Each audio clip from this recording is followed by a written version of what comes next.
वाह! मेरे जवान ने क्या मैसेज डाला है। सर, आप इतिहास का महामंडलेश्वर हैं। Thank you very much. जवान ने मैसेज डाला है कि सहनसा सर, आप इतिहास के महामंडलेश्वर हैं। ठीक है, तो हम आगे बढ़ते हैं। यहां देखते हैं कि टीपू सुल्तान, देखिए यहां पर क्या है।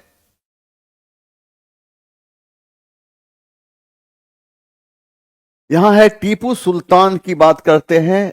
तो टीपू सुल्तान के साथ मंगलौर की संधि करने वाला मद्रास का गवर्नर था। टीपू सुल्तान के साथ मंगलौर की संधि करने वाला मद्रास का गवर्नर था। कौन था? लॉर्ड मैकार्टने था। और इस प्रकार हम कह सकते हैं कि ये मंगलौर की संधि की जब बात करते हैं तो इसका संबंध की बात किस मैसूर युद्ध से है? तो द्वितीय मैसूर युद्ध। द्वितीय मैसूर युद्ध का समय माना जाता है 1780 से 1784 ईस्वी। द्वितीय मैसूर युद्ध में हैदर अली के मारे जाने के बाद सेना का नेतृत्व उसका बेटा टीपू सुल्तान ने किया था। क्योंकि ये युद्ध 4 साल चली थी, तो हुआ ही था यह कि टीपू सुल्तान भी अपने पिता की याद में एक बूंद आंसू नहीं बहा पाया था। और अंग्रेजी सेना में बीमारी फैल गई थी और बृहद पैमाने पर अंग्रेजी सेना भी मर रहे थे। इस प्रकार दोनों पक्ष शांति के पक्ष में थे। इस प्रकार द्वितीय मैसूर युद्ध का जिस संधि के तहत हुई, इसे हम मंगलौर की संधि के नाम जानते हैं। द्वितीय मैसूर युद्ध के समय अंग्रेजी सेना का नेतृत्व वॉरेन हेस्टिंग्स ने किया था। वॉरेन हेस्टिंग्स ने किया था। अब यहां पर प्रश्न ये रहेगा कि द्वितीय मैसूर युद्ध का समय क्या है? तो द्वितीय मैसूर युद्ध का समय 1780 से 1784 की माना जाता है। द्वितीय मैसूर युद्ध में किसके थे? हैदर अली के। हैदर अली के मारे जाने के बाद सेना का नेतृत्व उसका बेटा टीपू सुल्तान ने किया था। कौन किया था? टीपू सुल्तान। द्वितीय मैसूर युद्ध का जिस संधि के तहत हुई उसे हम मंगलौर की संधि के नाम से जानते हैं। मंगलौर की संधि। और ये मंगलौर की संधि कब हुई थी? तो मंगलौर की संधि 1784 ईस्वी में हुई थी। द्वितीय मैसूर युद्ध में अंग्रेजी सेना का नेतृत्व कौन किया था? तो वॉरेन हेस्टिंग्स ने किया था। वॉरेन हेस्टिंग्स ने किया था। अब यहां पर हम देखेंगे क्या कि प्रथम मैसूर युद्ध का अंत किस संधि के तहत हुई थी? तो प्रथम मैसूर युद्ध का अंत मद्रास की संधि के तहत हुई थी।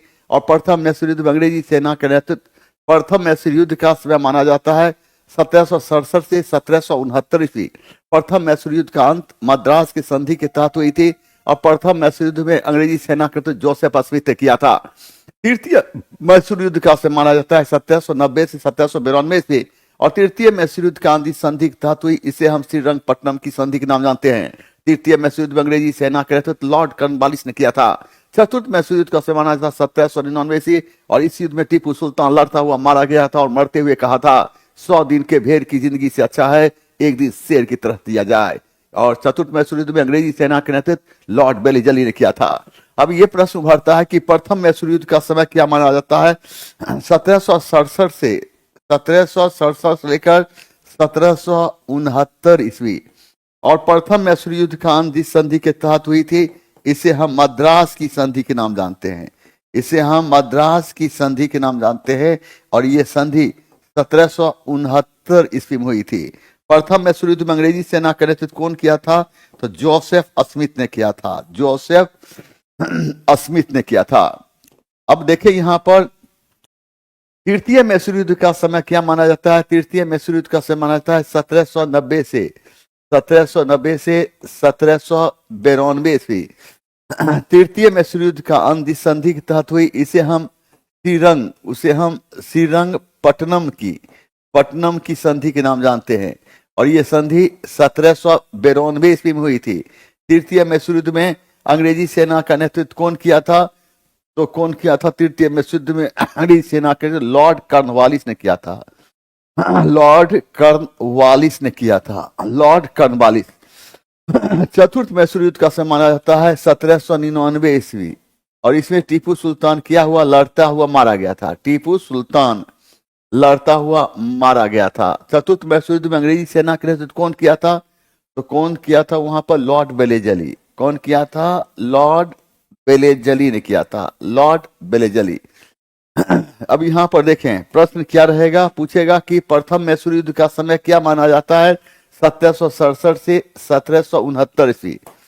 प्रथम मैसूर युद्ध का समय माना जाता है 1767 से 1769 ईस्वी। प्रथम मैसूर युद्ध कांत की संधि के तहत हुई थी, तो प्रथम मैसूर युद्ध कांत मद्रास की संधि के तहत हुई थी और यह संधि 1769 ईस्वी में हुई थी। प्रथम मैसूर युद्ध में अंग्रेजी सेना के नेतृत्व कौन किया था, तो जोसेफ स्मिथ ने किया था। द्वितीय मैसूर युद्ध का समय क्या माना जाता है, 1780 से 1784 ईस्वी। द्वितीय मैसूर युद्ध में किसके थे, हैदर अली के मारे जाने के बाद सेना का नेतृत्व कौन किया था, तो उसका बेटा टीपू सुल्तान ने किया था। और टीपू सुल्तान ने किया था। अब द्वितीय मैसूर युद्ध का अंत किस संधि के तहत हुई थी, तो मंगलौर की संधि के तहत, और ये संधि कब हुई, 1784 ईस्वी में। द्वितीय मैसूर युद्ध में अंग्रेजी सेना का नेतृत्व कौन किया था, तो वारेन हेस्टिंग्स ने। तृतीय मैसूर युद्ध का समय क्या माना जाता है, 1790 से 1792 ईस्वी। तृतीय मैसूर युद्ध का अंत की संधि के तहत हुई श्रीरंगपट्टनम की संधि, और ये संधि कब हुई थी, 1792 ईस्वी में। तृतीय मैसूर युद्ध में अंग्रेजी सेना का नेतृत्व कौन किया, लॉर्ड कॉर्नवालिस ने किया था। चतुर्थ मैसूर युद्ध का समय क्या माना, 1799 ईस्वी। और चतुर्थ मैसूर युद्ध में टीपू सुल्तान लड़ते हुए मारा गया और मरते हुए कहा था 100 दिन के भेड़ की जिंदगी सच्चा है, एक दिन शेर के तरह जिया जाए। चतुर्थ मैसूर युद्ध अंग्रेजी सेना के नेतृत्व लॉर्ड बेलेजली ने किया था, लॉर्ड बेलेजली ने किया था। मेरे जवान को बताना है क्वेश्चन नंबर 72। देखो क्या आ गया है, बीपीएससी शिक्षक भर्ती 4 history polity geography test discussion. इसमें देखकर बताना है इसमें शहंशाह कौन है। ठीक है, आगे बढ़ जाएं और इसको ले लेना है खटाखट खटाखट खटाखट। चल भैया 71 बढ़ना के रे,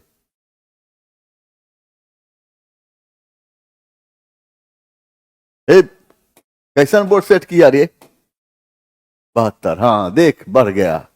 अब इसे देख, क्वेश्चन की जब हम बात करते हैं, यहां पर देखो जोते हुए खेत का प्रमाण किस हड़प्पाई स्थल से मिलता है, 23 से खटाखट जवाब दो। खटाखट जवाब देकर चारों ऑप्शन के बारे में बताओ, तुम क्या जानता है, जल्दी चारों ऑप्शन के बारे में बताओ। 23 से आनंद बिलावा कति का पानी नहीं है, नहीं वो बोले आनंद को चिन्नियो छो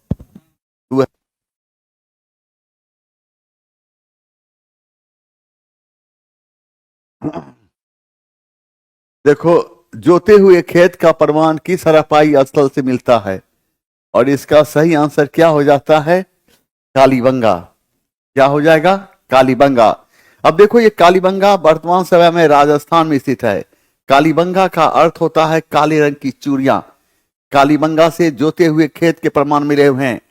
कालीबंगा से जोते हुए खेत प्रमाण मिले हुए, इस जोते हुए खेत को देखकर यह कहा जा सकता है कि सिंधु सभ्यता काल में खेत की जोताई हल की सहायता से की जाती थी। कालीबंगा से हमें अलंकृत ईंटें मिली हैं।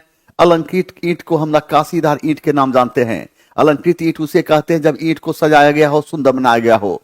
कालीबंगा से भूकंप आने के हमें प्राचीनतम प्रमाण मिलते हैं। कालीबंगा की बात करते हैं, कालीबंगा का अर्थ क्या होता है, तो कालीबंगा वर्तमान समय में कहाँ है, राजस्थान में स्थित है।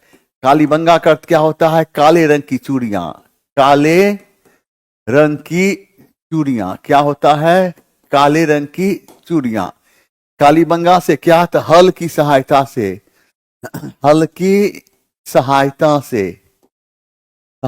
से जोते गए खेत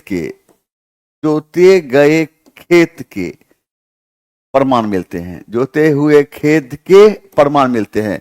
कालीबंगा से क्या मिला है, अलंकृत ईंट प्राप्त हुई है। हाँ, अलंकृत इसको हम क्या कहते हैं, इसे हम नकाशीदार ईंट के नाम से भी जानते हैं।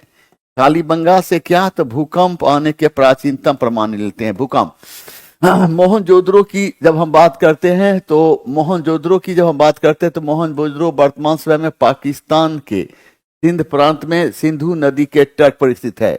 मोहनजोदड़ो की जब हम बात कर रहे हैं तो मोहनजोदड़ो का अर्थ होता है मृतकों का टीला। मोहनजोदड़ो को मृतकों का टीला इसलिए कहा गया क्योंकि मोहनजोदड़ो से मानव नरकंकाल के ढेर ही ढेर प्राप्त हुए हैं। मोहनजोदड़ो को हम सिंध के नकलिस्तान या सिंध के बाग के नाम से भी जानते हैं। मोहनजोदड़ो को हम सिंध के नकलिस्तान या सिंध के बाग के नाम से इसलिए जानते हैं क्योंकि मोहनजोदड़ो पहले काफी हरा भरा जगह था, इसलिए मोहनजोदड़ो को सिंध के नकलिस्तान या सिंध का बाग कहा गया। मोहनजोदड़ो की खोज 1922 ईस्वी में राखालदास बनर्जी ने किया था। मोहनजोदड़ो की सबसे बड़ी इमारत अन्नागार मानी जाती है, इसे हम धन्यागार के नाम से जानते हैं। मोहनजोदड़ो की दूसरी बड़ी इमारत स्नानागार मानी जाती। मोहनजोदड़ो के उत्खनन से एक विशाल सभा भवन मिला है। मोहनजोदड़ो के उत्खनन से कांसे की बनी हुई एक नृत्यांगना मिली है। मोहनजोदड़ो के उत्खनन से मोहनजोदड़ो के उत्खनन से एक पशुपति महादेव की मूर्ति मिली है। इस पशुपति महादेव की मूर्ति के चारों ओर एक बाघ, एक हाथी, एक गेंडा, एक भैंसा का चित्र बना हुआ है। तो आसन के नीचे 2 हिरण का चित्र बना हुआ है। देखिए यहाँ पर मोहनजोदड़ो की जब हम बात करते हैं तो मोहनजोदड़ो कहाँ है? तो पाकिस्तान। कहाँ है? पाकिस्तान के कहाँ पर? पाकिस्तान के सिंध प्रांत के, पाकिस्तान के सिंध प्रांत के कहाँ? लरकाना जिले में। लरकाना जिले में इस सिंधु नदी के तट पर स्थित है। सिंधु नदी के तट पर स्थित है। मोहनजोदड़ो के उत्खनन से क्या हुआ है? तो मोहनजोदड़ो के उत्खनन से क्या मिला है? तो मोहनजोदड़ो को क्या कहा गया? तो मोहनजोदड़ो को कहा गया मृतकों का टीला। मृतकों का टीला, मृतकों का टीला कहा गया। मोहनजोदड़ो को क्या कहा गया? सिंध का नकलिस्तान। क्या कहा गया? सिंध का नकलिस्तान कहा गया। क्या कहा गया? नकलिस्तान। या क्या कहा गया? सिंध का बाग कहा गया। सिंध का बाग कहा गया। मोहनजोदड़ो की बात करते तो मोहनजोदड़ो की कहाँ है? तो मोहनजोदड़ो कहाँ की है? तो मोहनजोदड़ो की जब हम बात करते हैं तो मोहनजोदड़ो की खोज कब हुई थी? तो 1922 ईस्वी में। 1922 किसने किया था? तो राखालदास बनर्जी ने किया था। मोहनजोदड़ो की सबसे बड़ी इमारत क्या है? अन्नागार है। अन्नागार है। अन्नागार को हम किस नाम जानते हैं? अन्नागार को हम धन्यागार के नाम से भी जानते हैं। क्या नाम से जानते हैं? धन्यागार के नाम से भी जानते हैं। दूसरी बड़ी इमारत क्या है मोहनजोदड़ो की? स्नानागार है। क्या है? स्नानागार। मोहनजोदड़ो के उत्खनन से क्या मिला है? विशाल सभा भवन। क्या मिला है? विशाल सभा भवन। मोहनजोदड़ो के उत्खनन से क्या मिला है? जो मोहनजोदड़ो कांसे की नृत्यांगना। किसकी? तो कांसे की नृत्यांगना मिली है। क्या मिली है? नृत्यांगना मिली है। कांसे की नृत्यांगना मिली है। मोहनजोदड़ो के उत्खनन से क्या मिला है? तो एक पशुपति महादेव की मूर्ति मिली है। पशुपति महादेव की मूर्ति, पशुपति महादेव की मूर्ति मिली है। और इस मूर्ति के चारों ओर एक बाघ, एक हाथी, एक गेंडा, एक भैंसा का चित्र है। आसन के नीचे 2 हिरण का चित्र है। अब यहाँ पर देख, अब प्रश्न का रूपरेखा कैसे रहेगा? प्रश्न का रूपरेखा रहेगा कालीबंगा कहाँ है? तो कालीबंगा वर्तमान समय राजस्थान में स्थित है। पूछेगा कालीबंगा का अर्थ क्या होता है? तो काले रंग की चूड़ियां। पूछेगा कि कालीबंगा से क्या मिला है? तो हल की सहायता से जोते गए खेत के प्रमाण मिले हैं। कालीबंगा से और क्या मिला है? तो अलंकृत ईंट मिली है। पूछेगा अलंकृत ईंट को क्या कहते हैं? इसे हम नकाशीदार ईंट के नाम जानते हैं। पूछेगा कालीबंगा से क्या अनेक प्रमाण मिलता है? भूकंप आने का प्रमाण मिलता है। मोहनजोदड़ो कहाँ है? तो मोहनजोदड़ो पाकिस्तान के सिंध प्रांत के लरकाना जिले में सिंधु नदी के तट पर स्थित है। मोहनजोदड़ो कहाँ है? तो पाकिस्तान के सिंध प्रांत के लरकाना जिले में सिंधु नदी के तट पर स्थित है। पूछेगा कि मोहनजोदड़ो का अर्थ क्या होता है? तो मृतकों का टीला। मोहनजोदड़ो को क्या कहते हैं? सिंध का नकलिस्तान या सिंध का बाग कहा गया। मोहनजोदड़ो की खोज कब? 1922 ईस्वी में कौन? राखालदास बनर्जी ने किया था। मोहनजोदड़ो की सबसे बड़ी इमारत अन्नागार है। इसे क्या कहते हैं? धन्यागार कहते हैं। मोहनजोदड़ो की दूसरी सबसे बड़ी इमारत स्नानागार है। मोहनजोदड़ो को उत्खनन से क्या मिला है? तो विशाल सभा भवन मिला है। मोहनजोदड़ो को उत्खनन से क्या मिला है? कांसे की बनी हुई नृत्यांगना मिली है। मोहनजोदड़ो के उत्खनन से क्या मिला है? पशुपति महादेव की मूर्ति मिली है। इस मूर्ति के चारों ओर क्या है? तो एक बाघ, एक हाथी, एक गैंडा, एक भैंसा का चित्र बना हुआ है। तो आसन के नीचे 2 हिरण का चित्र बना हुआ है। आजा, अब देख, सही से बनाओ इसको, सही से। अब देख यहां पर सूची एक को सूची 2 से सुमिलित कीजिए और सूचियों के नीचे दिए गए कूट का प्रयोग करके सही उत्तर चुनें। अब देखिए, नामदेव, ये नामदेव क्या थे? ये दर्जी थे। कबीर कौन थे? जुलाहा थे। रैदास क्या थे? तो रैदास क्या थे? तो रैदास जाति के मोची, सेन जाति के नाई। अब इसे मिलाना है। तो पहला का क्या? ए का 3, ए का 3, बी का 2, सी का 4, डी का 1। इसका सही आंसर बी। यानी याद रखना है, भक्ति आंदोलन के संतों में रामानंद भक्ति आंदोलन के पहले ऐसे संत थे जिन्होंने भक्ति आंदोलन को दक्षिण भारत से उत्तर भारत लाया था, और इसलिए रामानंद को दक्षिण भारत एवं उत्तर भारत के बीच का कड़ी कहा गया। रामानंद भक्ति आंदोलन के पहले ऐसे संत थे जिन्होंने अपना उपदेश सर्वप्रथम हिंदी भाषा में दिया था। रामानंद ने विभिन्न जाति के लोगों को अपना शिष्य बनाया था, जैसे कबीर जाति के जोलाहा, सेन जाति के नाई, रैदास जाति के मोची और नामदेव यह दर्जी थे। और रामानंद के गुरु का नाम राघवानंद था। तो लोगों ने कहा कि आपने विभिन्न जाति के लोगों को अपना शिष्य क्यों बनाया? रामानंद ने कहा था, जाति ना पूछो, पाति ना जो पूछो, जो हरि को भजे सो हरि का होय। पूछेगा, भक्ति आंदोलन को दक्षिण भारत से उत्तर भारत कौन लाया था?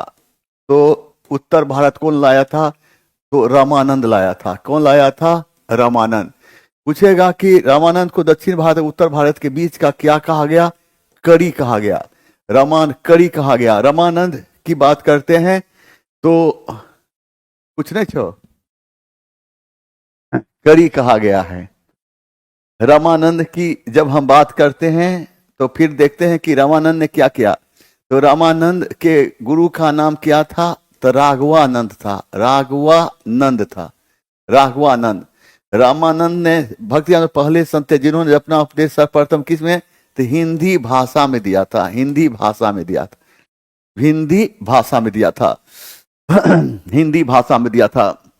अब हम देखते हैं कि पूछेगा कि भक्ति आंदोलन के संतों में भक्ति आंदोलन को दक्षिण भारत से उत्तर भारत कौन लाया था? तो रामानंद लाया था। कौन लाया था? तो रामानंद लाया था। तो रामानंद को दक्षिण भारत एवं उत्तर भारत के बीच का क्या कहा गया? तो कड़ी कहा गया। रामानंद के गुरु का नाम क्या था? राघवानंद। पूछेगा, भक्ति आंदोलन के पहले संत कौन थे जिन्होंने अपना उपदेश सर्वप्रथम हिंदी भाषा में दिया था? तो राघवानंद। आइयो यहां पर देखो, भगवान महावीर की मृत्यु कहां हुई थी? तो भगवान महावीर की मृत्यु पावापुरी में हुई थी। भगवान महावीर की बात करते हैं तो याद रखना है भगवान महावीर। अब हम यहाँ पर देखते हैं कि महावीर स्वामी का जन्म 540 ईस्वी पूर्व में वैशाली के निकट कुंडग्राम में हुई थी। महावीर स्वामी की मृत्यु 72 वर्ष की अवस्था में 468 ईस्वी पूर्व में पावापुरी में हुई थी। महावीर स्वामी की जब हम बात करते हैं तो महावीर स्वामी अपना उपदेश प्राकृत भाषा में दिया था, लेकिन जैन धर्म के अधिकांश ग्रंथ अर्ध मगधी भाषा में लिखे गए थे और जैन साहित्य को आगम कहा गया। अब आपसे प्रश्न पूछा जाएगा कि महावीर स्वामी जैन धर्म का वास्तविक संस्थापक कौन था? जैन धर्म का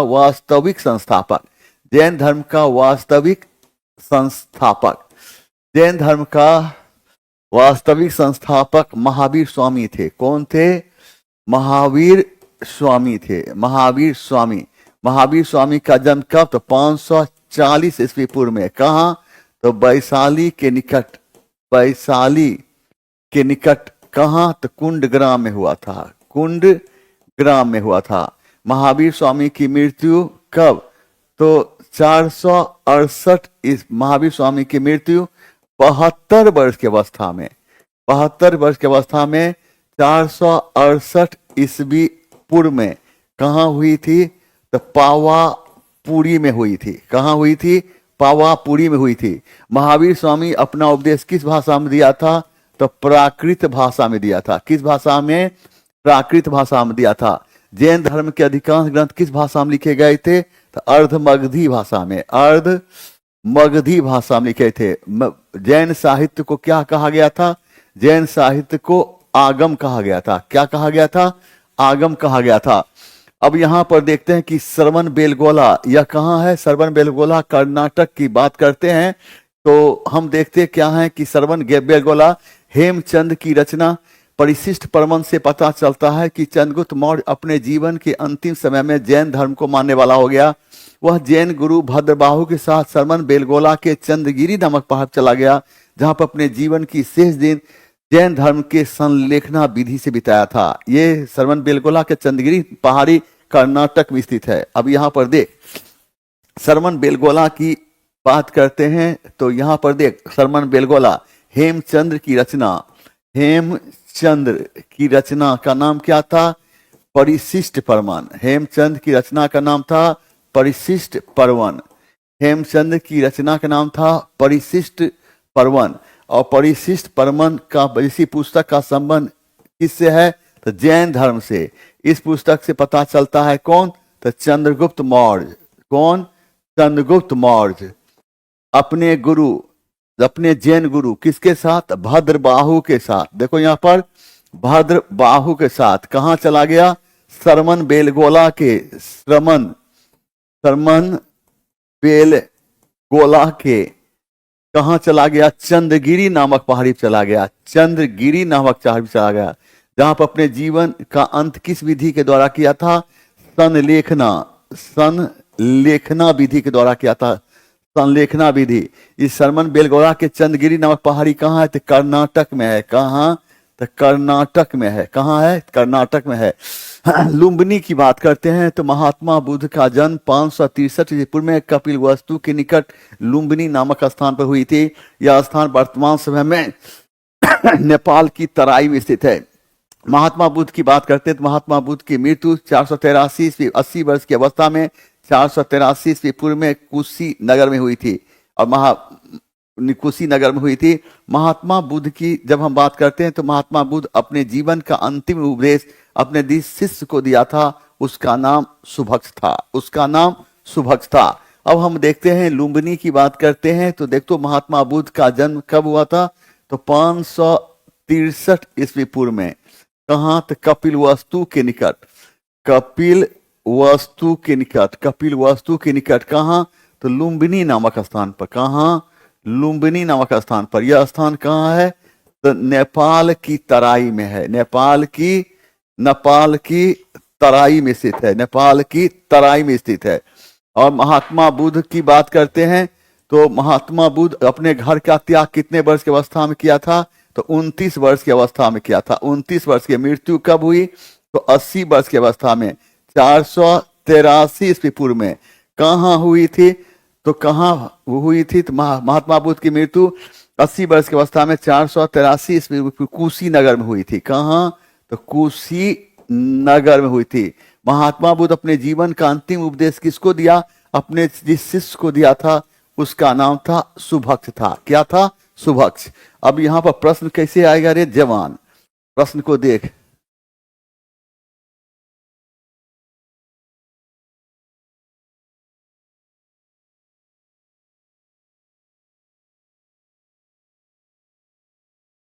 हंसा गिलास में चाय पीता है रे, हम तो कप में पीने वाले चीज हैं। कोई तरह का व्यवस्था नहीं, ऐसा नहीं है। तो देखिए यहां पर जैन धर्म का वास्तविक संस्थापक किसको माना गया? तो महावीर स्वामी को। किसको माना गया? महावीर स्वामी। महावीर स्वामी का जन्म कब? तो 540 ईस्वी पूर्व में। कहां? तो वैशाली। वैशाली के निकट कहां? तो कुंडग्राम में। महावीर स्वामी की मृत्यु कितने वर्ष की अवस्था? 72 वर्ष की अवस्था में। कब? 468 ईस्वी पूर्व में। कहां? तो पावापुरी में। महावीर स्वामी अपना उपदेश किस भाषा में दिया? प्राकृत भाषा में। जैन धर्म का अधिकांश ग्रंथ किस भाषा में लिखे? अर्धमगधी भाषा में। जैन साहित्य को क्या कहा गया? आगम कहा गया। अब देखिए यहाँ पर हेमचंद की रचना का नाम क्या है? तो परिशिष्ट परमन है। और इस पुस्तक का संबंध किससे है? तो जैन धर्म से है। इस पुस्तक से क्या पता चलता है? तो चंद्रगुप्त मौर्य अपने किस गुरु? तो जैन गुरु किसका नाम था? भद्रबाहु के साथ कहाँ चले गए? सरमन बेलगोला के चंद्रगिरी नामक पहाड़ी पर अपने जीवन का अंत किस विधि से किया? जैन धर्म के जिस विधि से किया, क्या नाम था? संलेखना विधि। और सरमन बेलगोला के चंद्रगिरी नामक पहाड़ी कहाँ है? कर्नाटक में स्थित है। और महात्मा बुद्ध का जन्म कब हुआ था? तो 563 पूर्व में। कहाँ? तो कपिल वस्तु के निकट लुम्बिनी नामक स्थान पर। यह स्थान कहाँ है? वर्तमान समय में नेपाल की तराई में स्थित है। महात्मा बुद्ध घर त्याग कितने वर्ष की अवस्था में किया था? 29 वर्ष में। महात्मा बुद्ध की मृत्यु 80 वर्ष की अवस्था में। कब? तो 483 से पूर्व में। कहाँ? तो कुशीनगर में। महात्मा बुद्ध अपने जीवन का अंतिम उपदेश जिस शिष्य को दिया उसका नाम क्या था? सुभक्ष। सुभक्ष था। देख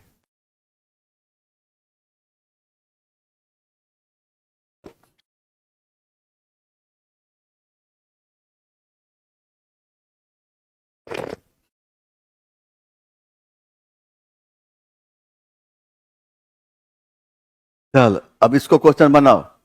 तेज क्वेश्चन बनाओ।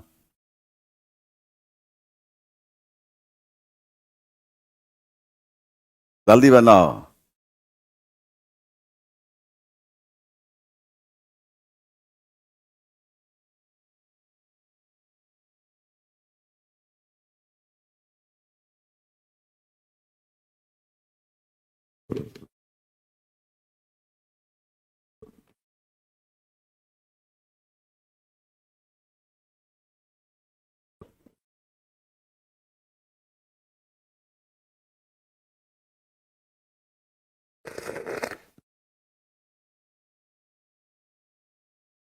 अब देख, यहां देख क्या है।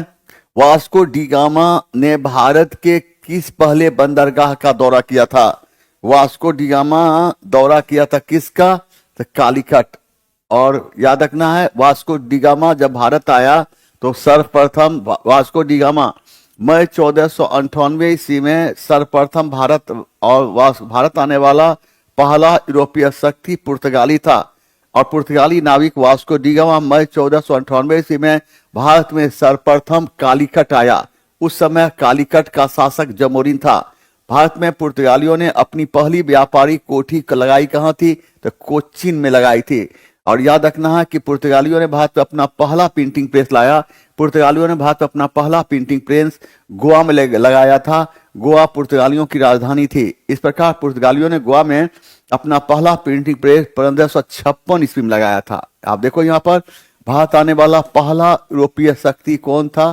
पहला यूरोपीय शक्ति पुर्तगाली था। पुर्तगाली नाविक का नाम क्या था? वास्को डी गामा था। कौन था? Vasco D gamma. ये भारत कब आया था? तो भारत आया था मई 1498 ईस्वी में। भारत में सर्वप्रथम कहाँ आया था? कालीकट आया था। कालीकट। उस समय कालीकट का शासक कौन था? कालीकट का शासक जमोरिन था। जमोरिन। भारत में पुर्तगालियों का, भारत की बात करते हैं तो हम देखते क्या है कि पुर्तगालियों ने भारत में अपनी पहली व्यापारी कोठी कहाँ लगाई थी? कोचीन में लगाई थी। कहाँ? कोचीन में लगाई थी। पुर्तगालियों ने अपना पहला प्रिंटिंग प्रेस कहाँ लगाया था? तो गोवा में लगाया था। कब लगाया था? तो 1556 ईस्वी में। गोवा पुर्तगालियों की क्या थी? तो राजधानी थी। क्या थी? राजधानी थी। अब देखिए यहाँ पर तो पूछेगा भारत आने वाला पहला यूरोपीय शक्ति कौन था? तो भारत आने वाला पहला यूरोपीय शक्ति पुर्तगाली था। पुर्तगाली नाविक का क्या नाम था? Vasco D gamma. Vasco D gamma Bharat कब आया था? तो मई 1498। भारत में सर्वप्रथम कहाँ? कालीकट। उस समय कालीकट का शासक कौन था? जमोरिन। पुर्तगालियों ने भारत में अपनी पहली व्यापारी कोठी कहाँ लगाई? कोचीन में। और पुर्तगालियों ने अपना पहला प्रिंटिंग प्रेस कहाँ लगाया? गोवा में। कब लगाया था? 1556 ईस्वी में। गोवा पुर्तगालियों की राजधानी थी।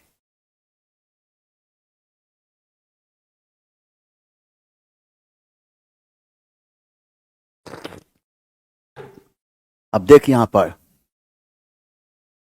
पर देख, बराबर पहाड़ी की गुफाओं के विषय में निम्न में से कौन एक सही नहीं है? और इसका सही नहीं है अब देखो ये अभिलेख ईसा पूर्व और 6वीं शताब्दी के हैं, ये गलत है। ये 6वीं शताब्दी की नहीं, ये 3री शताब्दी का है, याद रखना है। यह 3री शताब्दी, तीसरी शताब्दी का है। और 3 गुफाओं की दीवार पर अशोक की अभिलेख उत्कीर्ण है, बिल्कुल सही है। ये अभिलेख इन गुफाओं को आजीवकों को समर्पित होने का उल्लेख करते हैं, यह भी सही है। तो यहां पर क्या है, कौन सही नहीं है, तो आंसर हो जाता है ए। अब देखो बराबर एवं नागार्जुनी पहाड़ी, हाँ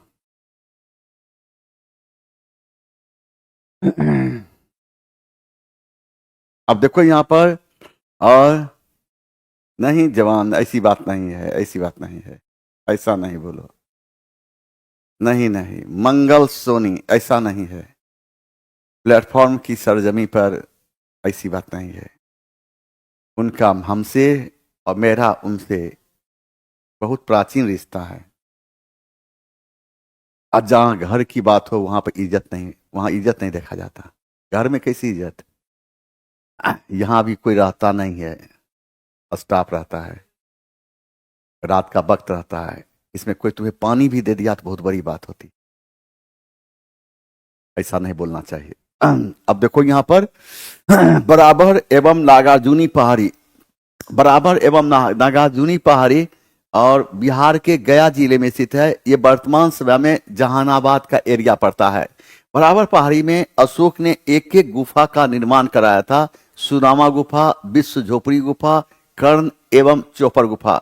इस गुफा का निर्माण कराकर आजीवक संप्रदाय को दान में दिया था। यही यह बात साबित करता है कि कलिंग युद्ध के बाद अशोक का हृदय परिवर्तित हो गया, वह बौद्ध धर्म ग्रहण कर लिया, लेकिन अन्य धर्मों के प्रति भी उदारता की नीति अपनाई। अगर ऐसी बात नहीं होती, अगर ऐसी बात नहीं होती तो ये गुफा जो बनवाया यह बौद्ध धर्म को दान में देता, लेकिन यह देता है आजीवक संप्रदाय को दान में। अशोक का पौत्र दशरथ आजीवक संप्रदाय को मानने वाला ही था। अशोक के पौत्र दशरथ ने बराबर पहाड़ी में लोमस ऋषि के गुफा का निर्माण कराया, तो नागार्जुनी पहाड़ी में गोपी गुफा का निर्माण कराकर आजीवक संप्रदाय को दान में दिया था। आजीवक संप्रदाय की स्थापना मोखली पुत्र गोसाल ने किया था। यह नालंदा का रहने वाला था और महावीर स्वामी का शिष्य था। महावीर स्वामी के जैन धर्म से अलग होकर एक नया धर्म चलाया जिसका नाम था आजीवक संप्रदाय। एकदम एंजॉय करते हुए पढ़ना है, और मंगल साहब एकदम एंजॉय करते हुए पढ़ना है, यहां और कुछ भी नहीं, एकदम आराम से एंजॉय करते हुए पढ़ना है। अब देखो यहां पर आप क्या होगा, बराबर देखो यहां पर क्या चीज है देखना है। अब देखिए यहां पर बराबर, बराबर एवं नागार्जुनी पहाड़ी, बराबर एवं नागार्जुनी पहाड़ी पहले कहां था, बिहार के गया जिले में स्थित था, गया जिले में।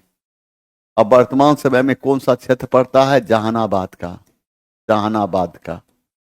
बराबर पहाड़ी में अशोक में कितने गुफा का निर्माण कराया था, 4 गुफा का, 4 गुफा।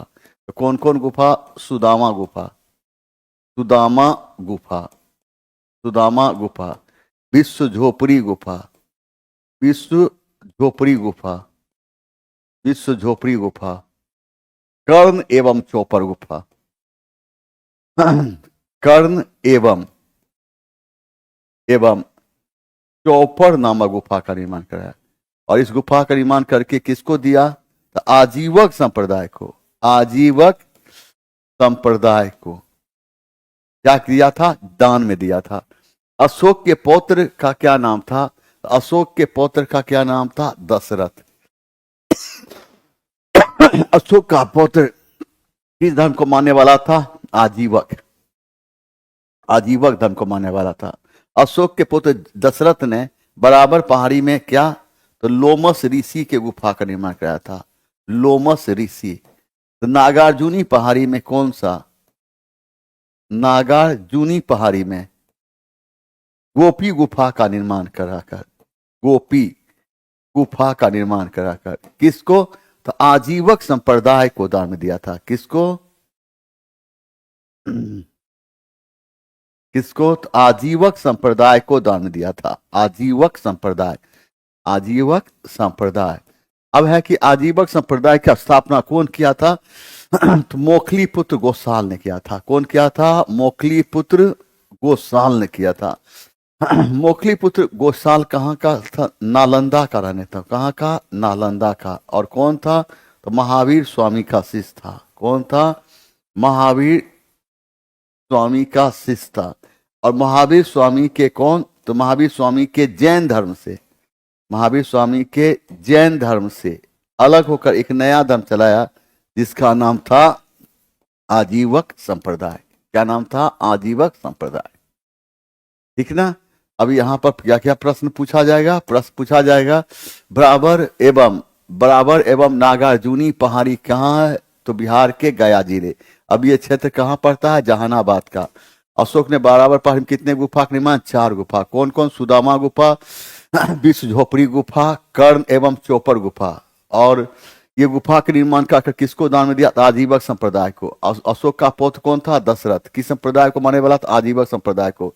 अशोक के पौत्र दशरथ ने बराबर पहाड़ी में कौन? तुलोमस ऋषि गुफा का निर्माण कराया। तो नागार्जुनी पहाड़ी में तो गोपी गुफा का निर्माण कराया।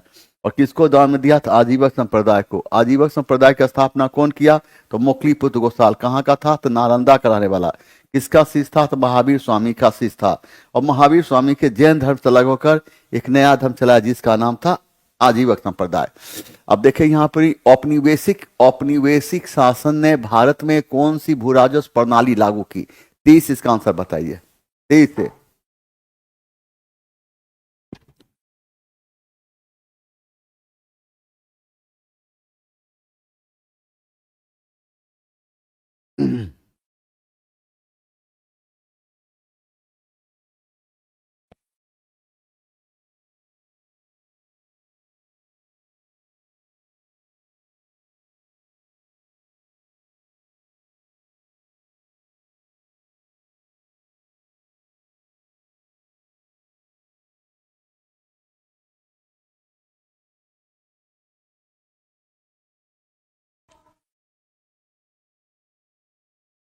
औपनिवेशिक शासन ने भारत में कौन सी भू राजस्व प्रणाली लागू किया था?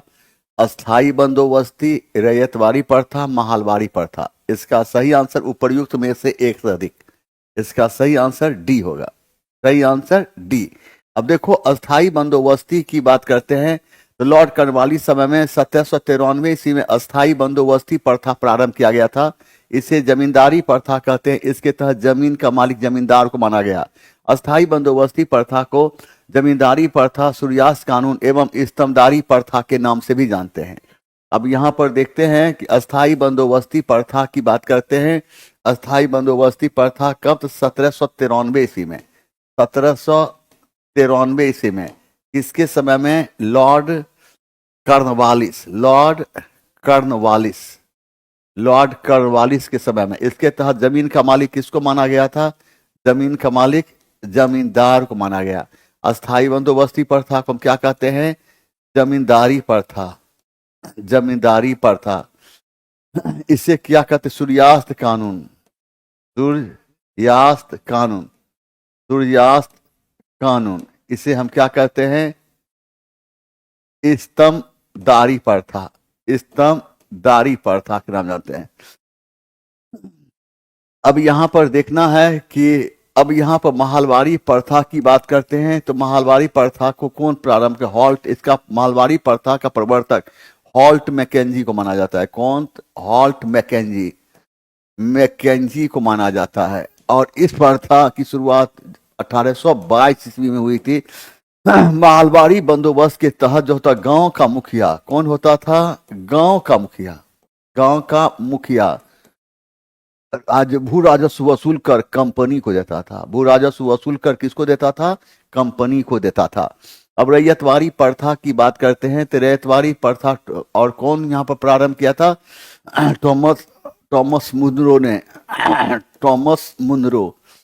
Thomas Munro. और ये प्रारंभ क्या हुआ था? 1792 ईस्वी में। कहां से? तो मद्रास के वारामहल जिले से हुआ था। और इसके तहत क्या हुआ था? किसानों के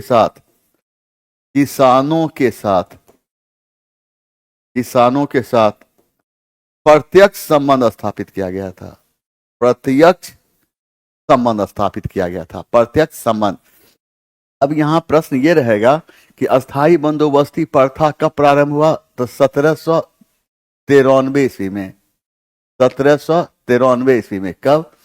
1793 ईस्वी में।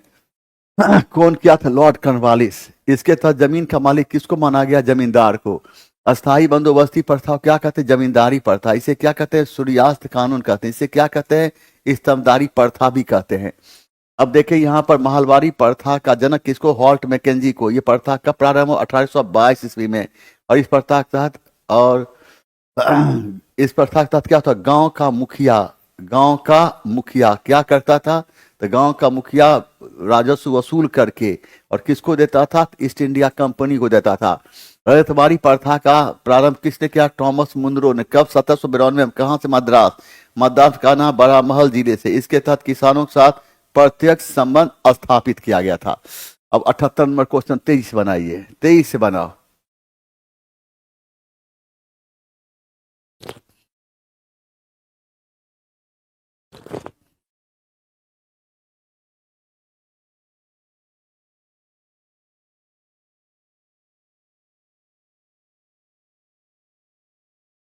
अब देखिए यहां पर क्या है।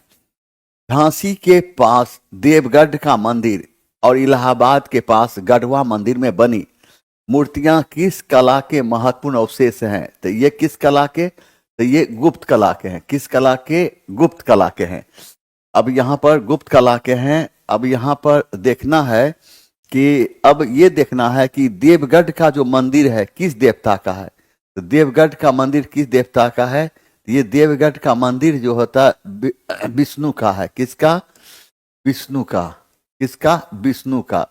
और ये गढ़वा मंदिर जो यहाँ पर ये किस देवता का है? तो विष्णु का है। किसका है? तो विष्णु का है। याद रखना है कि गुप्त काल में वैष्णव धर्म का सबसे अधिक विकास हुआ था और वैष्णव धर्म को राजधर्म घोषित किया गया था। वैष्णव धर्म को राजधर्म घोषित किया गया था। और गुप्त राजवंश के शासक चंद्रगुप्त द्वितीय को इतिहास में विक्रमादित्य के नाम जानते हैं। यह वैष्णव धर्म में आस्था व्यक्त करते हुए परम भागवत की उपाधि धारण की थी। गुप्त काल में ही सर्वप्रथम मंदिर का निर्माण होना प्रारंभ हुआ था। उत्तर प्रदेश स्थित देवगढ़ का दशावतार मंदिर भारत में स्थित और उत्तर प्रदेश स्थित देवगढ़ का दशावतार मंदिर भारत में पहला ये मंदिर है जिसमें सर्वप्रथम शिखर का प्रयोग किया गया था। शिखर होता है ऊपर का भाग। अच्छा पूछेगा आपको गुप्त काल ने किस धर्म को? तो वैष्णव। गुप्त काल में किस धर्म को? तो वैष्णव धर्म को। किस धर्म को? वैष्णव धर्म को राजधर्म घोषित किया था। वैष्णव धर्म को राजधर्म घोषित किया था। गुप्त राजवंश के शासक कौन था? तो चंद्रगुप्त द्वितीय। चंद्रगुप्त द्वितीय। यह कौन? तो भागवत धर्म में आस्था व्यक्त करते हुए कौन सी उपाधि धारण की? परम भागवत की। परम भागवत की उपाधि धारण की थी। अब यहाँ पर कौन? गुप्त काल में ही। किस काल में? गुप्त काल में ही सर्वप्रथम क्या हुआ? तो मंदिर का निर्माण प्रारंभ हुआ था। मंदिर का निर्माण प्रारंभ हुआ था। किसका? मंदिर का निर्माण। उत्तर प्रदेश स्थित उत्तर प्रदेश स्थित देवगढ़ का दशावतार मंदिर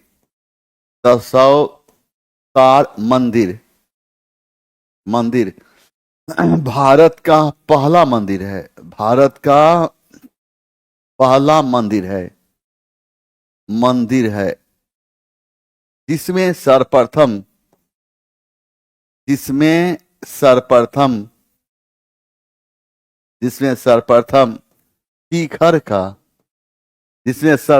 शिखर का प्रयोग किया गया था।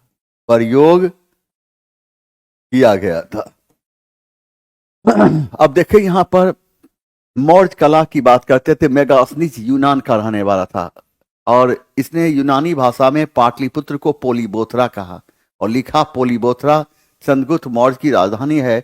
उसमें चंद्रगुप्त मौर्य का महल लकड़ी का बना हुआ था। अब देखें यहाँ पर मेगास्थनीज यूनान का रहने वाला था। कहाँ का? यूनान का रहने वाला था। यह यूनानी भाषा इसने यूनानी भाषा में पाटलिपुत्र को क्या कहा? इसने यूनानी भाषा में पाटलिपुत्र को क्या कहा? इसने यूनानी भाषा में पाटलिपुत्र को पोलीबोथरा कहा। क्या पोलीबोथरा कहा। और कहा पोलीबोथरा क्या है? तो चंद्रगुप्त मौर्य की। पोलीबोथरा क्या है? चंद्रगुप्त मौर्य की। चंद्रगुप्त मौर्य की राजधानी है। चंद्रगुप्त मौर्य की राजधानी है। उसमें चंद्रगुप्त मौर्य का महल किसका बना हुआ है? लकड़ी का बना हुआ है। हम देखते हैं कि राष्ट्रकूट शासक कृष्ण प्रथम ने एलोरा में कैलाश मंदिर का निर्माण कराया था। अब देखें यहाँ पर राष्ट्रकूट शासक कृष्ण प्रथम ने राष्ट्रकूट शासक कृष्ण प्रथम ने एलोरा में कैलाश मंदिर का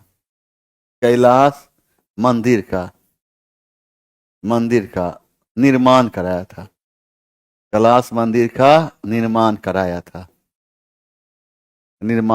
अब देखिए यहाँ पर एक बार हो जाता है, होने का देखो यहाँ पर हम देखते क्या है कि गुप्त काल का राजकीय धर्म क्या था? तो गुप्त काल का राजकीय धर्म वैष्णव था।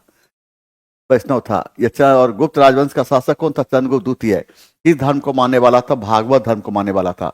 भागवत धर्म में आस्था व्यक्त करते हुए कौन सी उपाधि धारण की? परम भागवत की।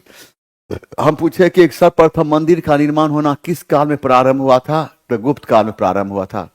और याद रखना, उत्तर प्रदेश स्थित देवगढ़ का दशावतार मंदिर भारत का पहला मंदिर है जिसमें सर्वप्रथम शिखर का प्रयोग किया गया। शिखर होता है ना, शिखर का प्रयोग किया गया। अब देखो मेगास्थनीज कहाँ का रहने वाला था? यूनान का। इसने यूनानी भाषा में पाटलिपुत्र को क्या कहा? पोलीबोथरा कहा। और कहा क्या? पोलीबोथरा किसकी राजधानी? चंद्रगुप्त मौर्य की राजधानी। इसमें चंद्रगुप्त मौर्य का महल किसका बना हुआ? तो लकड़ी का बना हुआ है। तो देखो यहाँ पर राष्ट्रकूट शासक कौन था? कृष्ण प्रथम था। कृष्ण प्रथम कहाँ थे? एलोरा में। क्या किया? तो कैलाश मंदिर का निर्माण कराया था। आ जाओ 23 से क्वेश्चन बनाओ। ये 23 से अमृता कुमारी, आशीर्वाद दीजिए सहनसा सर, बीपीएससी हो जाओ, आशीर्वाद है, फाइनल हो गया।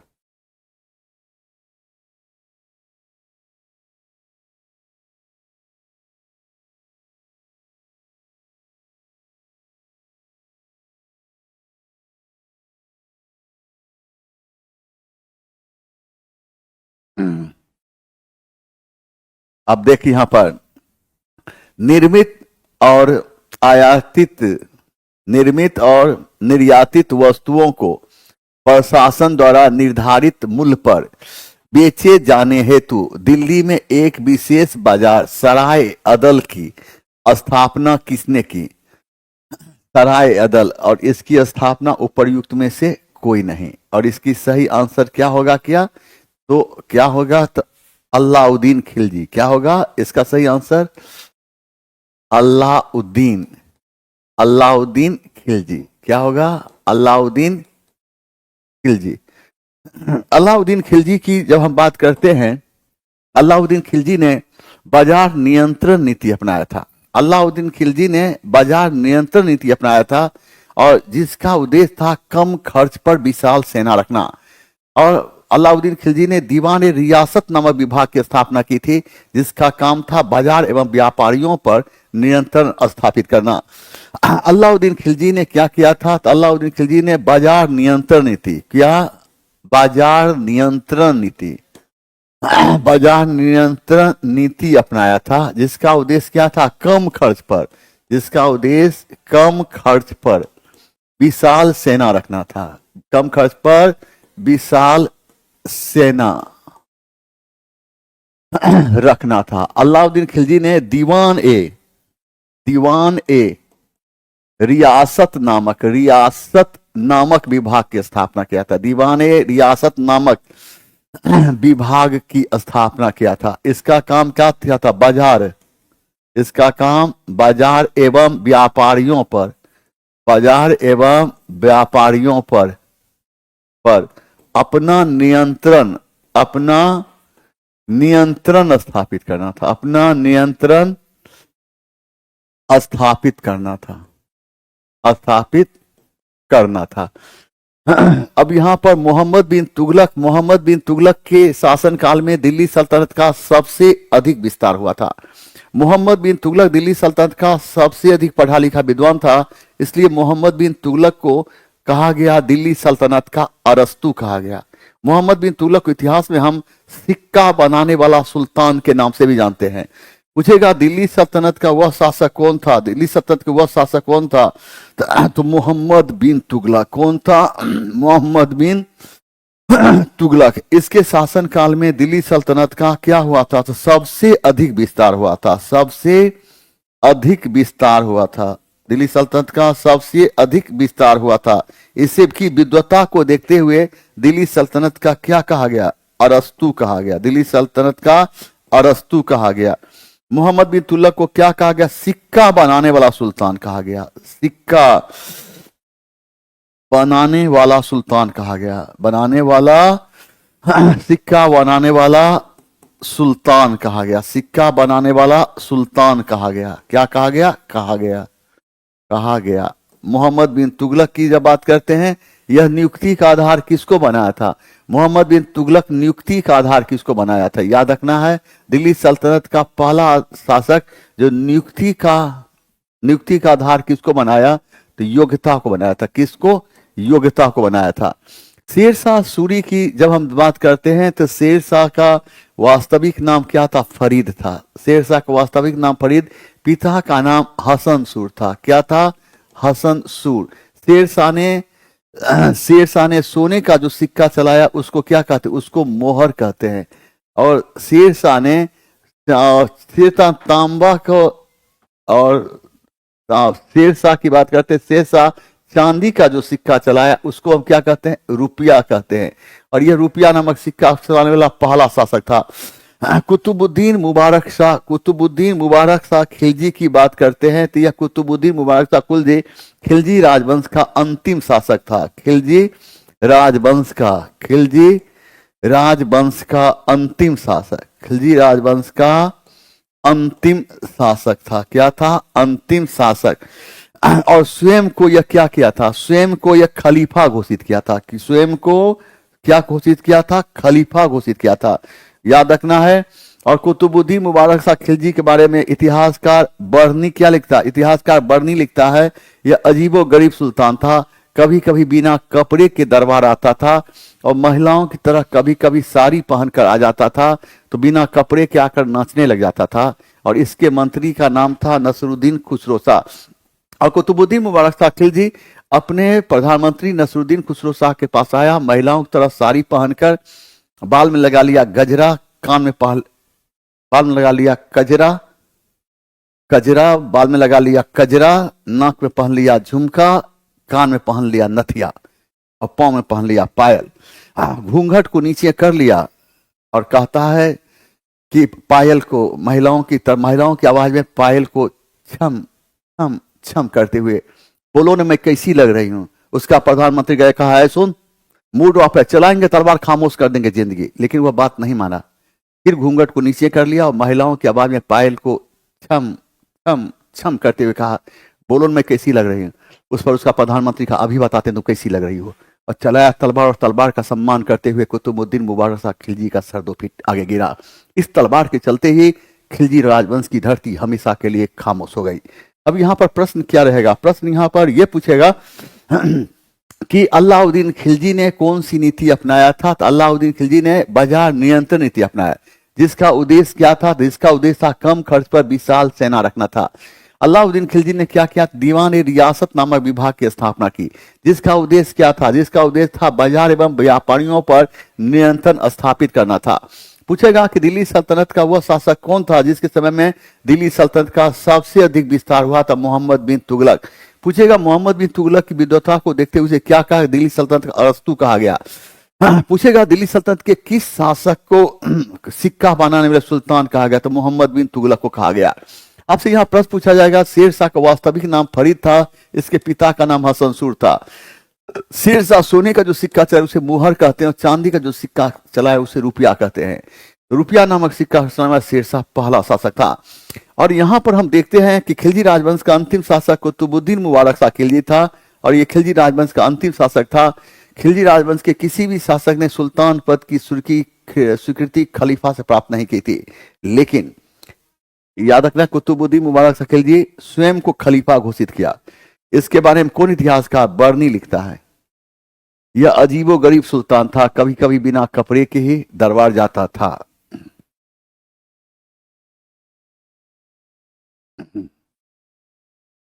23 से 80 नंबर बनाओ।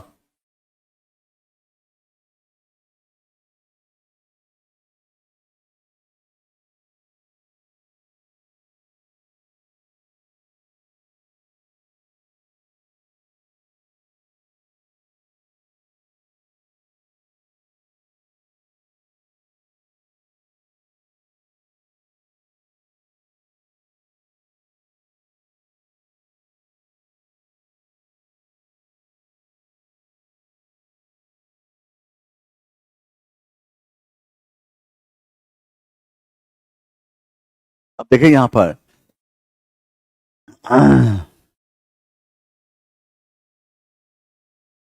देखिए यहाँ पर कालिदास द्वारा रचित नाटक अभिज्ञान शकुंतला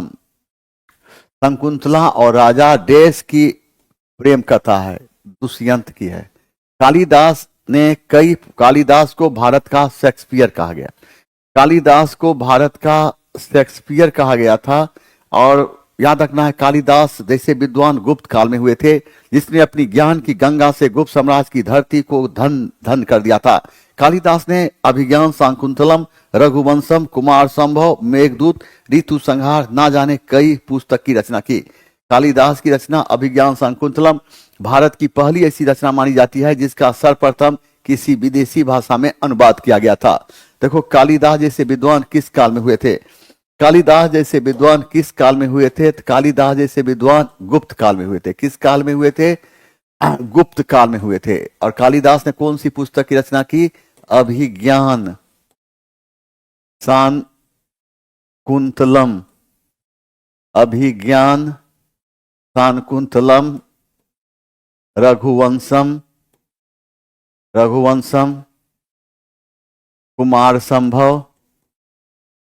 कुमार संभव, मेघदूत, ऋतु संहार जैसी पुस्तक की रचना की। कालिदास की रचना अभिज्ञान शाकुंतलम भारत की पहली ऐसी रचना है जिसका सर्वप्रथम किसी विदेशी भाषा में अनुवाद किया गया। कालिदास को क्या कहा गया? तो कालिदास को भारत का शेक्सपियर कहा गया। क्या कहा गया? भारत का शेक्सपियर कहा गया। भारत का शेक्सपियर कहा गया। अब देखिए यहां पर क्या है कि कालिदास जैसे विद्वान किस काल में थे? वे गुप्त काल में हुए थे। कालिदास की रचना क्या है? अभिज्ञान शाकुंतलम, रघुवंशम, कुमार संभव, मेघदूत, ऋतु संहार। और कालिदास को क्या कहा? भारत का शेक्सपियर कहा गया। या जाए यहां पर देखिए यहां पर हड़प्पा सभ्यता का निम्नलिखित में से कौन सा स्थल अफगानिस्तान में स्थित है? और इसका सही आंसर है माने सुर्तगोई। यहां से किसका क्या चीज का प्रमाण मिला है?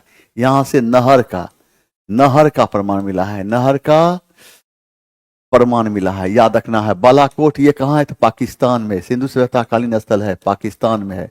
पाकिस्तान। कालीबंगा कहाँ है? तो राजस्थान। और कालीबंगा पर हम लोग विस्तार से डिस्कस भी किए हैं। आ जाइए यहां पर देखिए भारत में शासन करने वाले दिए गए शासकों का कालानुक्रम सही क्रम क्या है? इसको जल्दी बताइए, जल्दी बताना है, जल्दी बताओ।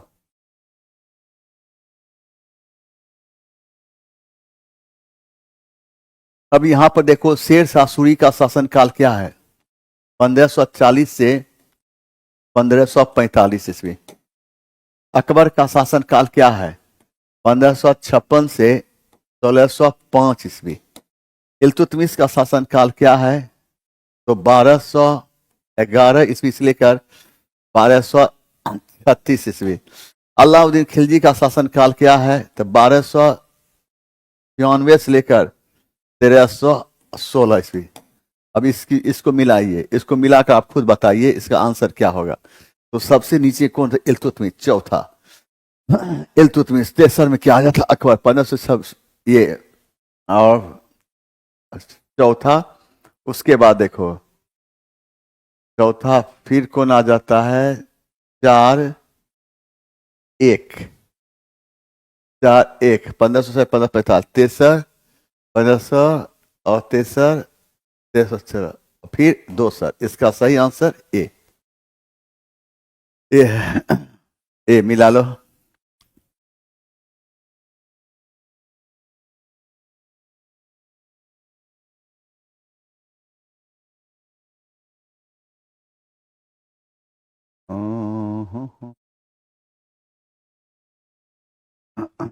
मिला लेना है। इल्तुतमिश 1231। इसका मतलब 4। ठीक है, 4। इसको 4 के बाद, 4 के बाद 3। 4 के बाद 3। 1203। फिर 1, 1, फिर 2। बी होगा इसका आंसर, बी।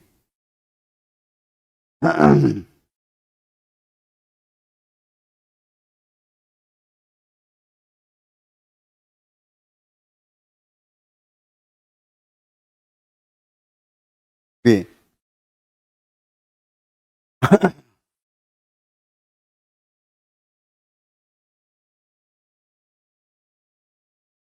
आइए।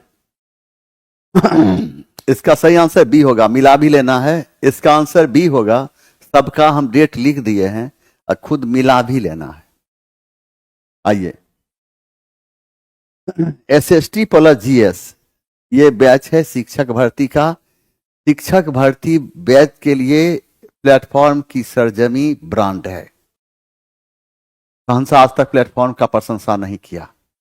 इसलिए नहीं किया, जहां हमें प्रशंसा करने की आवश्यकता होगी वहीं हम प्रशंसा करेंगे। ये टीचर के लिए ये ब्रांड है। प्लेटफॉर्म की सरजमी 2 चीज के लिए सही मायने ब्रांड है। एक रेल के लिए, एक टीचर के लिए। ये 2 बैच के लिए किसी से पूछिए मत, आंख में पट्टी बांधिए और प्लेटफॉर्म चल जाइए। समझ गए? बस। मेरा जवान हमें लिखता है कि सहनसा सर आप इतिहास के महामंडलेश्वर हैं। ठीक है, कबूल है, कबूल है, कबूल है। आपने हमें कहा इतिहास का महामंडलेश्वर, तो सहनसा कबूल करता है, कबूल करता है, कबूल करता है। आइए यहां पर।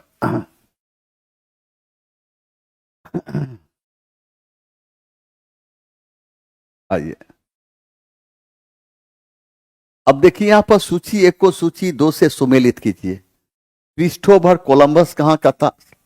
ये कहां का था? इटली का। और जैक्स कार्टियर कहां का था? फ्रांस का था। सर फ्रांसिस ड्रेक कहां का था? तो ब्रिटेन का था। फर्डिनेंट मैगलन कहां का था? पुर्तगाल का था। अब इसको मिला लेना है। तो क्या कैसे मिलाना है? ए का क्या होगा? ए का 3। बी का क्या होगा? 4। सी का क्या होगा? 2। डी का क्या होगा? 1। इसका सही आंसर ए।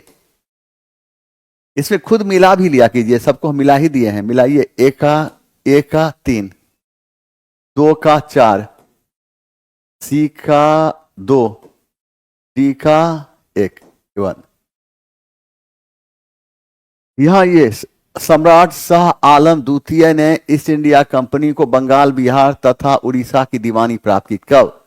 तो 12 अगस्त 1765 ईस्वी को। इलाहाबाद की धरती पर 2 संधि हुई थी।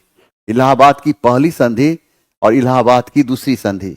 इलाहाबाद की पहली संधि 12 अगस्त 1765 ईस्वी को मुगल बादशाह शाह आलम द्वितीय के साथ हुई थी। इस संधि के तहत अंग्रेजों को बंगाल, बिहार एवं उड़ीसा की दीवानी का अधिकार प्राप्त हुआ था। इलाहाबाद की दूसरी संधि 16 अगस्त 1765 ईस्वी को मुगल बादशाह इलाहाबाद की दूसरी संधि 16 अगस्त 1765 ईस्वी को अवध के नवाब शुजा उद्दौला के साथ हुआ था। अवध के नवाब शुजा उद्दौला के।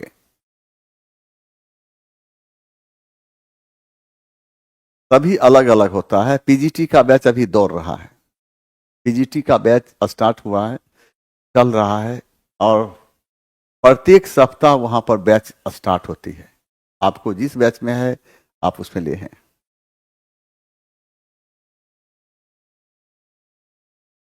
कहते हैं सर कुछ अपने जिंदगी के बारे में बताइए। ले ले ले ले क्या बात करता है। आप हमारी जिंदगी हैं, बस आप हमारी जिंदगी हैं। ना कोई उमंग है ना कोई तरंग है, मेरी जिंदगी है क्या एक कटी पतंग है। मेरी जिंदगी मेरा जवान है। आ जाओ यहां पर। अब देखते क्या है, इलाहाबाद की कितनी संधि। देखो यहां पर इलाहाबाद और इलाहाबाद की दो संधि। इलाहाबाद की दो संधियां हुई हैं। इलाहाबाद की दो संधियां।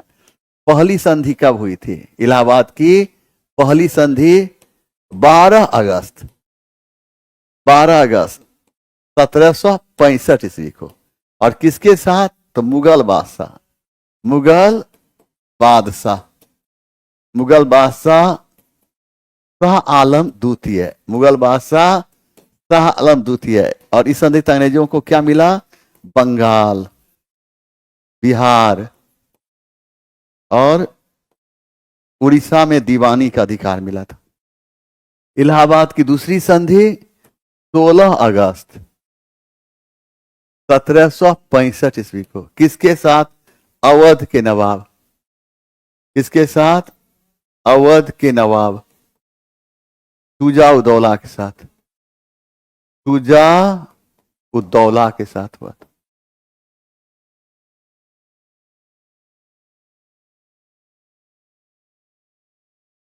आ जाएं,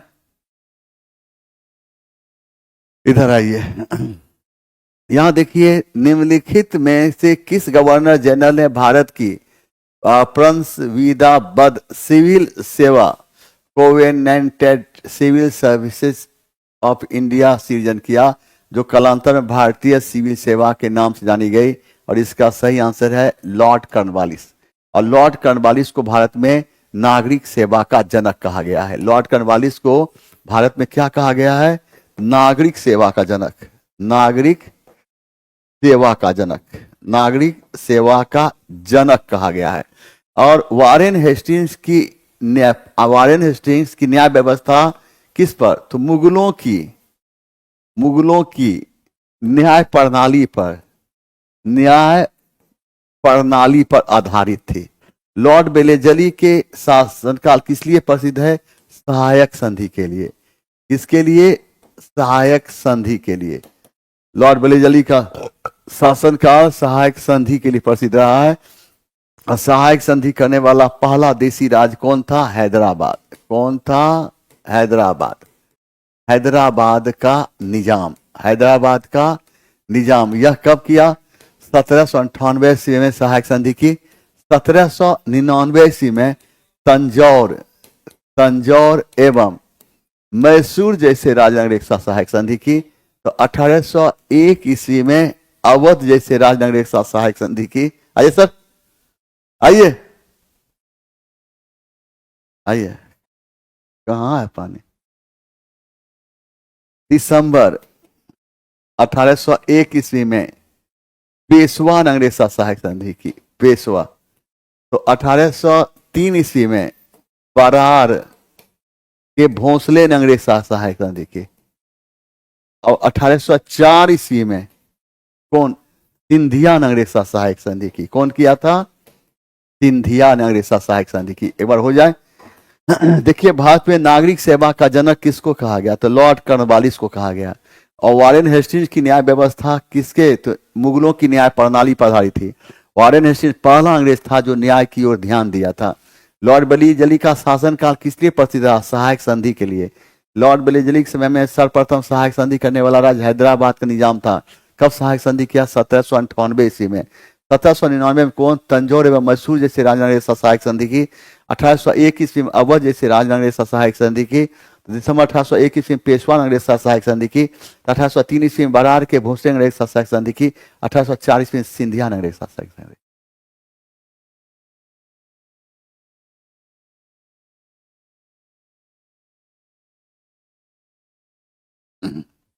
आइए यहाँ पर देखिए सूची 1 को सूची 2 से मिलाइए और नीचे दिए गए कूट से सही उत्तर का चयन करें। क्लाइव की बात करते हैं तो याद रखना रॉबर्ट क्लाइव। रॉबर्ट क्लाइव किस लिए शासन था तो याद है बंगाल में दोहरा शासन। बेंटिंग किस लिए था तो अंग्रेजी शिक्षा। चार्ल्स मेटकॉ प्रेस पर से प्रतिबंध। कर्जन बंगाल का विभाजन। इसका चलो ए का क्या होगा 3, ए का सी, बी का डी, 3 का ए, 4 का बी। सही आंसर ए। अब मिला भी लेना है, मिला दिए, खुद मिला के एक बार देख भी लेना है। अब यहां पर देखो, यहां पर देखिए 1857 के पश्चात निम्नलिखित में से लोकप्रिय आंदोलन हुए थे। यह बहुत इंपॉर्टेंट क्वेश्चन, बड़ा सुंदर भी है। पूछ रहा है पश्चात संथाल विद्रोह का समय क्या है 1855 से 1856 ईस्वी। 1855 से 1856। दक्कन दंगा कब हुआ था 1875 ईस्वी में। नील विद्रोह कब हुआ था 1859 से 1860 ईस्वी। मुंडा विद्रोह कब हुआ था 1899 से 1900 ईस्वी। तो 1857 के पश्चात कहता है, तो पश्चात में कौन कौन आ जाएगा 1859 से 60, 1859 से 60। 2 तेसर कौन है 1875। इसका सही बी हो जा रहा है। आइए अब यहां पर देखिए निम्नलिखित में से किस समाचार पत्र पत्रिका महात्मा गांधी संबंधित नहीं है। इसका सही युगांतर। युगांतर नामक पत्रिका का प्रकाशन किसने किया था। युगांतर नामक पत्रिका की प्रकाशन कौन किया था तो देखें बंगाल की धरती पर। कहां तो बंगाल में कहां कलकत्ता। बंगाल की धरती पर 1907 ईस्वी में अनुशीलन समिति की स्थापना हुई थी। अनुशीलन समिति, और अनुशीलन समिति की स्थापना हुई थी। कौन किया था अनुशीलन समिति की स्थापना बरिंद्र कुमार घोष। बरिंद्र कुमार घोष एवं भूपेंद्र नाथ दत्त ने किया था। एवं भूपेंद्र नाथ दत्त ने किया था। भूपेंद्र नाथ दत्त ने किया था। और अनुशीलन समिति ने कौन थे युगांतर नामक पत्रिका का प्रकाशन किया था। इंडियन ओपिनियन का प्रकाशन कौन किया था महात्मा गांधी किया था। तो महात्मा गांधी ये कब किया था 1904 ईस्वी में दक्षिण अफ्रीका की धरती पर किया था। ठीक है ना। और यहाँ पर यंग इंडिया का प्रकाशन महात्मा गांधी 1919 ईस्वी में किया था। और 1919 ईस्वी में किया था यंग इंडिया का प्रकाशन। 1919 कौन किया तो महात्मा गांधी ने किया था। आइए अब 89 में राजा राममोहन राय को राजा की उपाधि किसने दिया था तो राजा राममोहन राय को राजा की उपाधि मुगल बादशाह अकबर द्वितीय ने दिया था। राजा राममोहन राय को उत्तराधिकार के रूप में राय की उपाधि। राजा राममोहन राय को उत्तराधिकार के रूप में कौन सी उपाधि दी गई थी। राजा राममोहन राय को उत्तराधिकार के रूप में कौन सी उपाधि दी गई थी राय की उपाधि। राजा राममोहन राय का जन्म 1772 ईस्वी में। 1772 ईस्वी में। राजा राममोहन इंग्लैंड कब गए थे 1830 ईस्वी में। राजा राममोहन राय की मृत्यु कब हुई 1833 ईस्वी में। कहाँ तो इंग्लैंड के ब्रिस्टल नामक स्थान पर। किसके यहाँ तो डॉक्टर कारपेंटर के यहाँ। आपसे प्रश्न ये पूछा जाएगा कि राजा राममोहन राय को उत्तराधिकार के रूप में कौन सी उपाधि दी गई थी तो उत्तराधिकार के रूप में राय की उपाधि। राजा राममोहन राय को राजा की उपाधि कौन दिया था तो मुगल बादशाह अकबर द्वितीय। ये मुगल बादशाह अकबर द्वितीय कौन था तो अंतिम मुगल बादशाह बहादुर शाह जफर का पिता था। राजा राममोहन राय का जन्म 1772 कहाँ तो बंगाल के राधानगर में। राजा राममोहन राय इंग्लैंड कब गए थे 1830 ईस्वी में। इनकी मृत्यु कब हुई थी 1833 ईस्वी में। कहाँ तो इंग्लैंड के ब्रिस्टल नामक स्थान पर डॉक्टर कारपेंटर के यहाँ। आइए आप देखें कि और निम्नलिखित में से किस एक ने सन 1875 में हाउस ऑफ कॉमन्स में एक याचिका प्रस्तुत करते हुए और ब्रिटिश संसद में भारत के प्रत्यक्ष प्रतिनिधित्व की मांग की। इसका सही आंसर दें, 23 आंसर दें।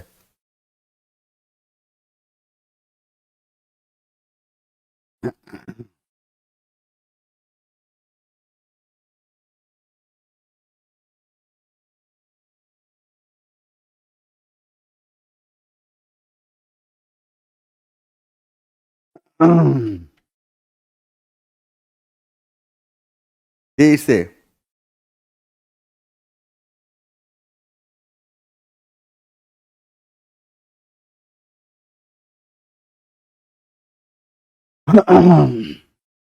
और इसकी स्थापना कर द पूना सार्वजनिक सभा।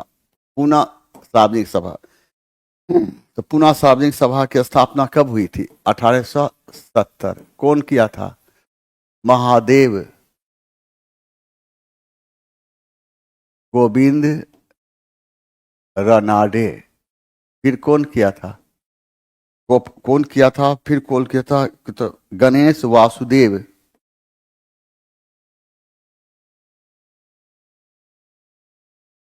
गणेश वासुदेव जोशी। फिर कौन किया? सिप लूनकर। अब यहां पर द दक्कन सोसाइटी याद रखना है। द दक्कन सोसाइटी, स्थापना 1884। कौन? बाल गंगाधर तिलक और चिपलूनकर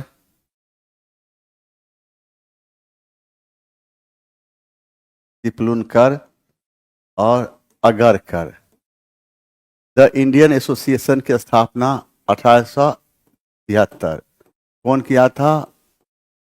सुरेंद्र नाथ बनर्जी और आनंद मोहन बोस।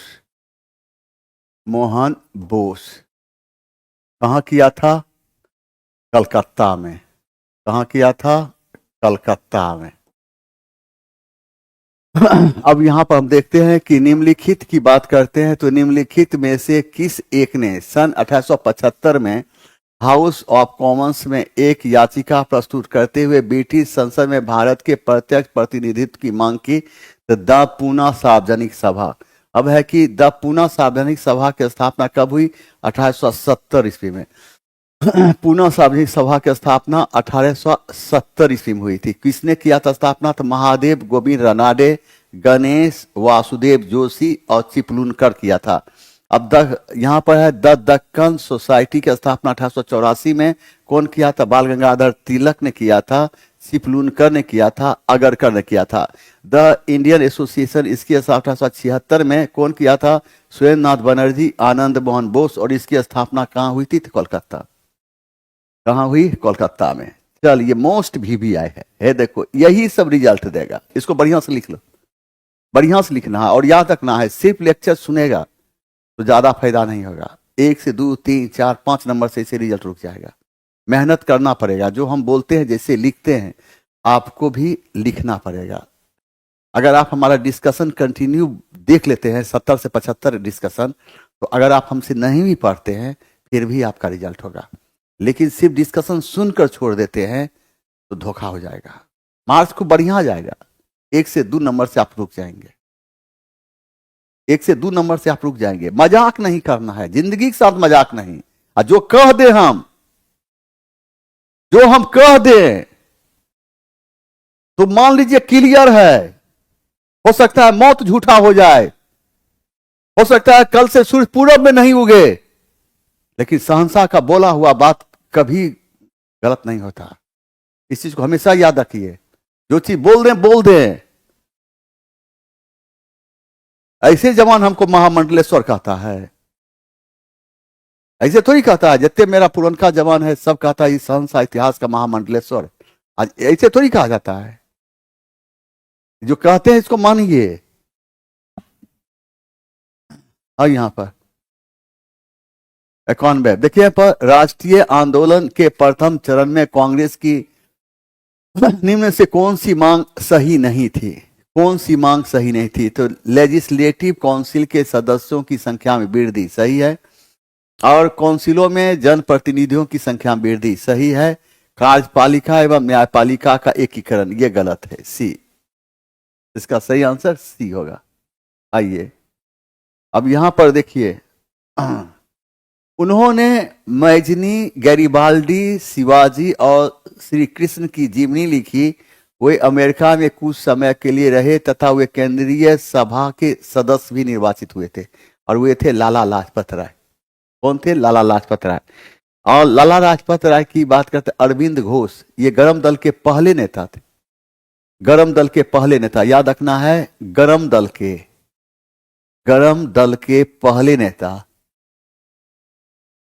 पहले नेता जिन्होंने क्रांति का रास्ता अपनाया था। क्रांति का रास्ता अपनाया था, याद रखना। बिपिन चंद्र पाल कौन थे? ये गरम दल के नेता थे। और लाला लाजपत राय भी गरम दल के नेता थे, गरम दल। और लाला लाजपत राय की एक रचना है अनहैप्पी इंडिया। क्या है? Unhappy India. Unhappy India. देखो यहां पर निम्नलिखित में से कौन सा युग्म सही सुमेलित नहीं है? देखो, नासिक षड्यंत्र, और ये सही नहीं है, ये सही नहीं है। काकोरी षड्यंत्र ये सही है। लाहौर षड्यंत्र के सही है। लाहौर से कौन था? जतीन दास। काकोरी से कौन? अशफाकुल्ला खां। और रास बिहारी बोस इससे नहीं है। इसके नासिक षड्यंत्र से कौन थे? अनंत लक्ष्मण संबंधित थे। अब ये नासिक षड्यंत्र कब हुआ था? तो 1909 में हुआ था। 1909 में हुआ था। और काकोरी षड्यंत्र कब हुआ था? 9 अगस्त 1925 में। लाहौर षड्यंत्र कब हुआ था? तो 1928 में। 1928 में। आइए यहां पर देखिए, यहां पर देखो, मैडम भीखाजी कामा, एम बरकतुल्ला, BVS अय्यर और MN राय ने क्या बात, किस बात की समानता की? तो क्रांतिकारियों के एक दल ने काबुल में स्वतंत्र राष्ट्र की अस्थायी सरकार बनाई, जिसमें से एक बरकतुल्ला प्रधानमंत्री और सभी मंत्री थे। गलत है। सभी अंतर्राष्ट्रीय साम्यवादी आंदोलन का अग्रणी सदस्य थे। ये गलत है। अब इसका सही आंसर क्या होगा? इसका सही आंसर हो जाता है, वे सभी क्रांतिकारी थे और स्वतंत्रता आंदोलन की अवधि में भारत से बाहर विविध देशों में काम कर रहे थे। यह सही है। इसका सही आंसर सी होता है। क्या आंसर? सी। आइए यहां पर आप यहां देखिए, 20वीं सदी के प्रारंभिक वर्षों में कांग्रेस में विभाजन की प्रक्रिया शुरू हुई थी।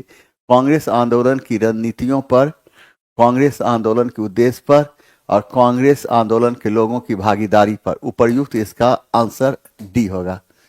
डी। इसका सही आंसर डी हो जाता है। आइए आप देखिए, राष्ट्रीय आंदोलन में अवधि में जिस घटना में मतभेद के बीच थे और वह जिसने अंततः देश का विभाजन कराया था, वह कौन सा है? तो विधानसभा में मुसलमानों के लिए पृथक निर्वाचन क्षेत्र और स्थानों का आवंटन। इसका सही आंसर होता था ए। याद रखना है, 1919 के एक्ट को हम मोर्ले मिंटो सुधार के नाम जानते हैं, और इस एक्ट के तहत मुसलमानों के लिए पृथक निर्वाचन की व्यवस्था की गई थी। और यहीं से भारतीय राजनीति में सर्वप्रथम सांप्रदायिकता का प्रश्न उभरकर सामने आया था, और यहीं से अंग्रेजों ने पहली बार फूट डालो शासन करो की नीति को अपनाया था। 1909 के एक्ट को क्या कहते हैं हम? मोर्ले मिंटो सुधार के नाम जानते हैं। मोर्ले मिंटो सुधार। और इस एक्ट के तहत ही मुसलमानों के लिए क्या हुआ था? तो मुसलमानों के लिए पृथक निर्वाचन की व्यवस्था की गई। पृथक निर्वाचन की व्यवस्था की गई थी। व्यवस्था 1909 के एक्ट के 1909 के एक्ट के तहत क्या हुआ था? इस एक्ट के तहत भारतीय राजनीति में पहली बार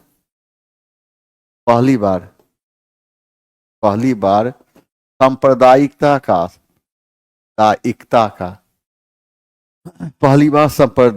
का प्रश्न उभर कर सामने आया था।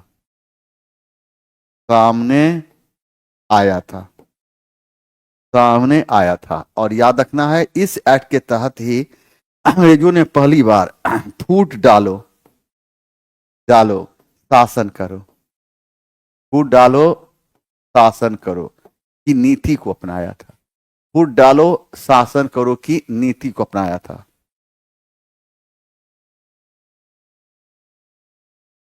हाँ क्या है?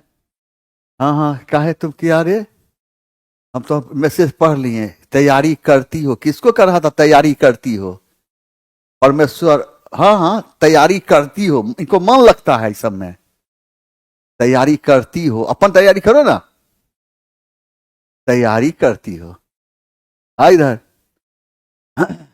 निम्नलिखित कथनों में कौन महात्मा गांधी के बारे में सही है? अब देखो, उन्होंने अपनी प्रारंभिक शिक्षा राजकोट में प्राप्त की थी, सही है। और कस्तूरबा के साथ उनका विवाह 13 वर्ष की आयु में हुआ था, सही है। उन्होंने विधि का अध्ययन द इनर टेम्पल लंदन में किया था, सही है। वे रस्किन की पुस्तक अनटू दिस लास्ट से सर्वाधिक प्रभावित थे, यह बिल्कुल सही है। तो इसका आंसर क्या होगा? 1 2 3 4 1 2 3 4। इसका सही आंसर सी हो जाता है। अब हम देखते हैं, पढ़ लिए थे तो मैसेज। हम रुको ना, आप सब मैसेज पढ़ेंगे क्या क्या लिखता है सब। तैयारी करती हो, खूब मन लगता है, अपन करो ना तैयारी। तैयारी करती है कि नहीं करती है, तुमको से क्या लेना है? वह पानी पीती है कि नहीं पीती है, तुमको से क्या जाना है? वो कहां गई थी, कब आई थी, तो ऐसे मन लगता है। खबरदार, ब्लॉक कर देंगे। बुद्ध की धरती पर यहाँ उपदेश है नहीं, बहुत कुछ होता है। यही बुद्ध की धरती, यहाँ उपदेशों चला था, यही अशोक की धरती है। तलवार से छप भी कर दिया गया। हाँ बाप रे बाप, कितनी चिंता लगता है। द्वितीय शाहजहां है ये, द्वितीय शाहजहां है। अपना ख्याल रखेंगे सो नहीं होता है। खाना खाती हो तो जाती हो, द्वितीय शाहजहां है।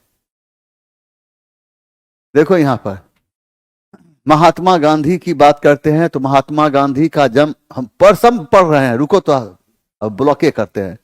देखो गुस्सा गए, खाती हो जाती हो, गुस्सा गए। देखो महात्मा गांधी का जन्म 2 अक्टूबर 1869 ईस्वी को। महात्मा गांधी का जन्म 2 अक्टूबर 1869 ईस्वी को गुजरात के काठियावाड़ जिले के पोरबंदर नामक स्थान पर हुआ था। महात्मा गांधी कब? 1893 ईस्वी में। कहां गए थे? तो गुजराती व्यापारी दादा अब्दुल्ला का केस लड़ने के लिए दक्षिण अफ्रीका। हम देख रहे हैं कि लिखता है तुम। फिर महात्मा गांधी के प्रयास स्वरूप अंग्रेजी सरकार ने कब? तो 1914 ईस्वी में दक्षिण अफ्रीका की धरती से रंग भेद नीति को समाप्त कर दिया था। महात्मा गांधी दक्षिण अफ्रीका से भारत कब आए थे? तो 1915 ईस्वी में आए थे। महात्मा गांधी ने साबरमती आश्रम का निर्माण कब किया था? तो 1916 ईस्वी में। पूछेगा महात्मा गांधी का जन्म कब हुआ था? महात्मा गांधी का जन्म हुआ था 2 अक्टूबर 1869 ईस्वी को। 1869 ईस्वी को गुजरात के काठियावाड़ जिले के पोरबंदर नामक स्थान पर। महात्मा गांधी दक्षिण अफ्रीका कब गए? 1893 ईस्वी में। कौन? गुजराती व्यापारी दादा अब्दुल्ला का केस लड़ने के लिए गए थे। महात्मा गांधी के प्रयास स्वरूप कौन? दक्षिण अफ्रीकी सरकार ने कब? 1914 ईस्वी में रंग भेद नीति को समाप्त किया।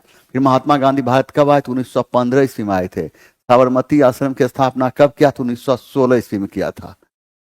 यहाँ पर देखो, यहाँ पर द्वितीय गोलमेज सम्मेलन में कांग्रेस के एक प्रतिनिधि के रूप में भाग लेने के लिए महात्मा गांधी मुंबई से लंदन जिस पानी के जहाज पर गए थे उसका नाम क्या था? उसका नाम था SS राजपूताना। क्या नाम था? SS राजपूताना नाम था। तो प्रथम गोलमेज सम्मेलन, और याद रखना है इतिहास में 3 गोलमेज सम्मेलन हुआ है। तीनों गोलमेज सम्मेलन का आयोजन लंदन में हुआ था, जिसका उद्देश्य था कि भारतीय संघ की रूपरेखा पर विचार विमर्श करना। प्रथम गोलमेज सम्मेलन समय है 1930 ईस्वी। इसमें कांग्रेस के किसी प्रतिनिधि ने भाग नहीं लिया था। द्वितीय गोलमेज सम्मेलन समय माना जाता है 1931 ईस्वी। इसमें कांग्रेस के एकमात्र प्रतिनिधि के रूप में महात्मा गांधी ने भाग लिया, और द्वितीय गोलमेज सम्मेलन सांप्रदायिकता के प्रश्न पर असफल रहा। तृतीय गोलमेज सम्मेलन समय मार्च 1932 ईस्वी। इसमें कांग्रेस के किसी प्रतिनिधि ने भाग नहीं लिया, किसी भी नहीं भाग लिया था।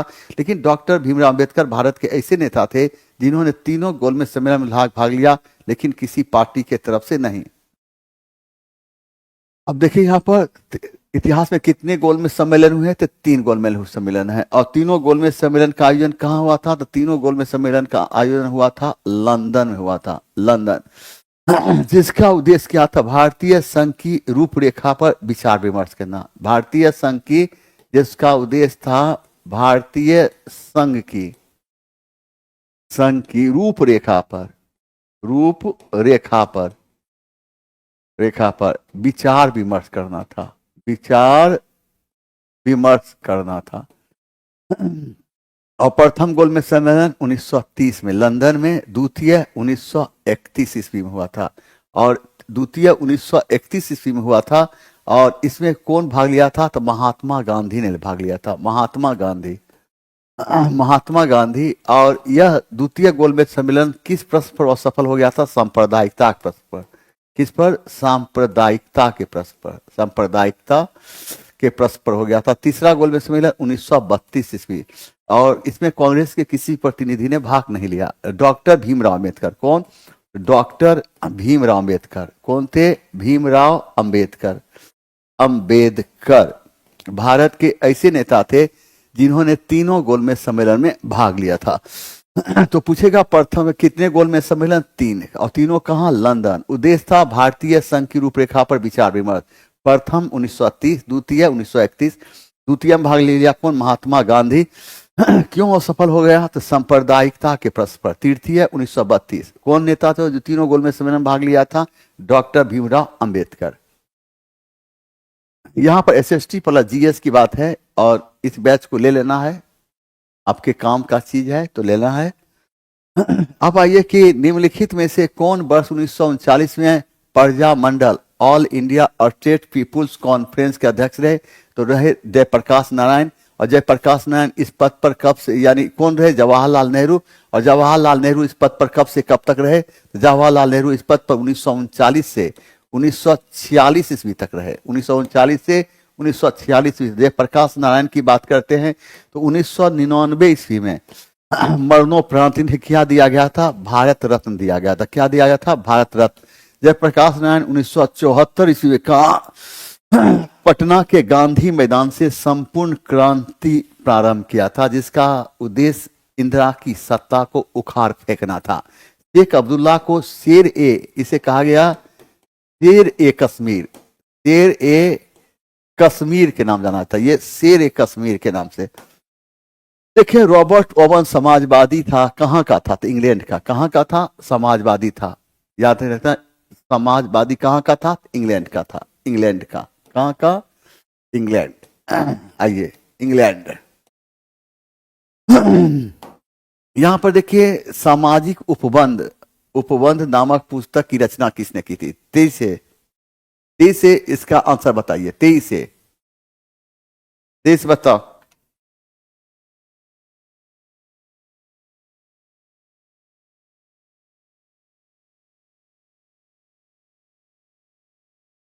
इसका आंसर रूसो। सामाजिक उपबंध नामक पुस्तक की रचना कौन किया था? रूसो ने किया था। वॉल्टेयर ने जिस पुस्तक की रचना की उसका नाम क्या था? कैंडाइड। इसका सही आंसर ए होगा, कैंडाइड। आइए यहां पर हम देखते हैं कि मित्र राष्ट्रों में कौन से देश थे? तो ब्रिटेन, फ्रांस और रूस। इसका सही आंसर ये होगा। मित्र राष्ट्र में कौन कौन शामिल था? मित्र राष्ट्र में शामिल कौन कौन सा देश था? America, America, France, France, England, England, रूस, जापान। अधूरी राष्ट्र में कौन कौन सा था? अधूरी राष्ट्र में शामिल था Austria, Austria, Hungary, Italy, Germany, तुर्की। आइए यहां पर देखिए, लुई 16वां फ्रांस की राजगद्दी पर कब आसीन हुआ था? तो 1774 ईस्वी में। लुई 16वां को किस राजवंश का, फ्रांस की क्रांति कब हुई? 1789 ईस्वी में। फ्रांस की क्रांति कब हुई थी? 1789 ईस्वी में। और उस समय किस राजवंश का शासन था? तो बुर्बो राजवंश का, बुर्बो राजवंश। और बुर्बो राजवंश का शासक कौन था? तो लुई 16वां था, लुई 16वां था। और लुई 16वां को गिलोटिन पर कब चढ़ाया गया था? 21 जनवरी, 21 जनवरी 1793 ईस्वी को, 1793 ईस्वी को। देखिए लिब्रे क्या था? ये लिब्रे क्या है? तो फ्रांस की मुद्रा। याद रखना, फ्रांस की मुद्रा को, फ्रांस की मुद्रा को क्या कहा जाता था? लिब्रे कहा जाता। फ्रांस की मुद्रा को लिब्रे कहा जाता था। द्वितीय स्टेट में कौन से लोग शामिल थे? इसका सही है कुलीनबर्ग। फ्रांस के समाज को 3 भागों में बांटा गया था। फ्रांस के समाज को 3 भागों में बांटा गया था।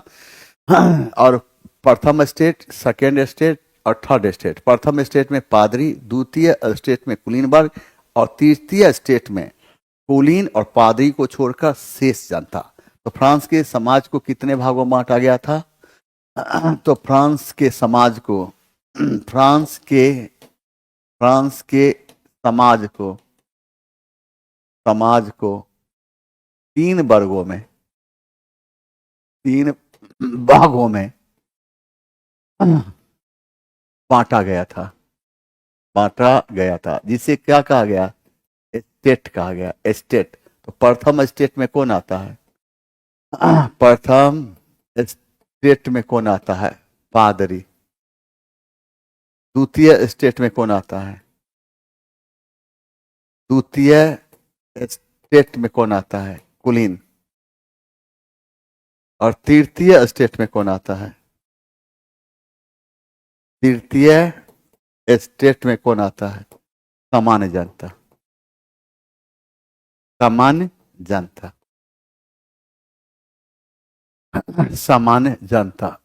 आप आ जाइए यहां पर। देखिए, कार्बन डेटिंग विधि से चिरांद संस्कृति किस समय काल का माना जाता है?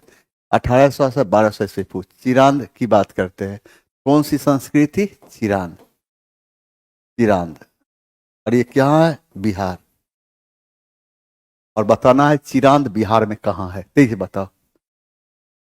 ये बताना है कि किस परवर्ती गुप्त शासक ने मोखरी शासकों को पराजित कर मगध तक अपना साम्राज्य विस्तार किया था? और इसका है दामोदर गुप्त। गुप्त राजवंश का संस्थापक कौन था? तो गुप्त राजवंश का संस्थापक कौन था? गुप्त राजवंश का संस्थापक श्रीगुप्त था, श्रीगुप्त। और गुप्त, श्रीगुप्त ने कहा? तो नालंदा में। नालंदा में क्या किया था? बौद्ध विहार का निर्माण किया था, बौद्ध विहार का। वास्तविक संस्थापक किसको माना गया? चंद्रगुप्त प्रथम। चंद्रगुप्त वास्तविक संस्थापक किसको माना गया? चंद्रगुप्त प्रथम को। चंद्रगुप्त प्रथम गुप्त राजवंश का पहला शासक था, पहला शासक था। और जिसने क्या था? ये पहला शासक था जिसने महाराजा, महाराजा धीराज की उपाधि धारण की थी। महाराजा, महाराजा धीराज की उपाधि धारण की थी। आइए यहाँ पर किस शासक काल में, किस काल में बिहार में दिल्ली सुल्तानों का निर्णायक वर्चस्व स्थापित हो गया था? यह तुगलक राजवंश के शासन काल में।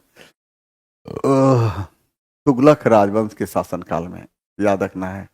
और ममलुक वंश किसको कहते हैं? ममलुक वंश को क्या कहते हैं? हम ममलुक वंश को हम गुलाम वंश के नाम जानते हैं। ममलुक वंश को गुलाम वंश के नाम जानते हैं, गुलाम वंश। और गुलाम वंश का शासन काल क्या माना गया? 1206 से लेकर 1290 ईस्वी। खिलजी राजवंश का शासनकाल क्या माना गया? 1290 से लेकर 1320 ईस्वी। तुगलक राजवंश का शासनकाल क्या माना गया? तुगलक राजवंश का शासनकाल क्या माना गया, याद रखना है। 23 से और 1320 से लेकर 1414 ईस्वी। आइए यहां पर देखिए, गांधी जी के चंपारण आंदोलन के समक्ष झुकते हुए सरकार ने किसानों की समस्या के अध्ययन के लिए किसकी अध्यक्षता में नियुक्ति की थी? 23 से इस प्रश्न का जवाब दो। 23 इस प्रश्न का जवाब दो। 23 से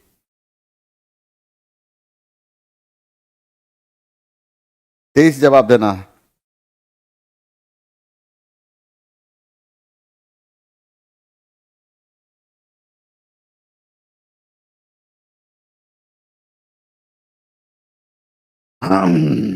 तेईस जवाब दो।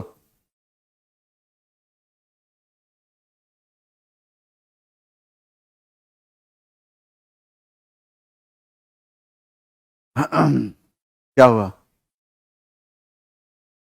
और इसका सही का आंसर क्या दिया? सी। सी हो गया।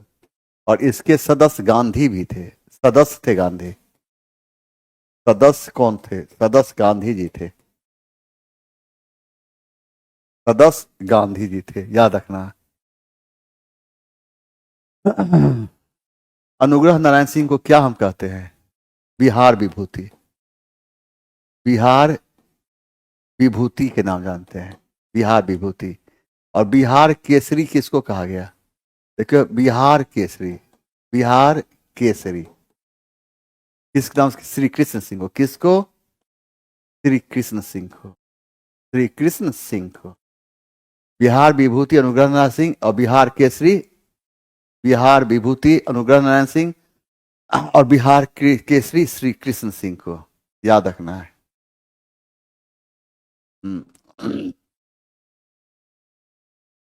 महात्मा गांधी को अर्धनग्न फकीर किसने कहा था? महात्मा गांधी को अर्धनग्न फकीर, महात्मा गांधी को अर्ध नग्न, महात्मा गांधी को अर्ध नग्न फकीर किसने कहा था? महात्मा गांधी को अर्ध नग्न फकीर किसने कहा था? 23 बताओ। महात्मा गांधी को अर्ध नग्न फकीर किसने कहा था? 23 बताओ।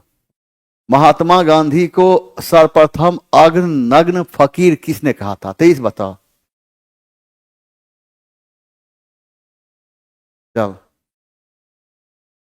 चल, गलती है, चर्चिल नहीं होगा। 23 बताओ। चल एक ऑप्शन काट दिए, चर्चिल नहीं होगा।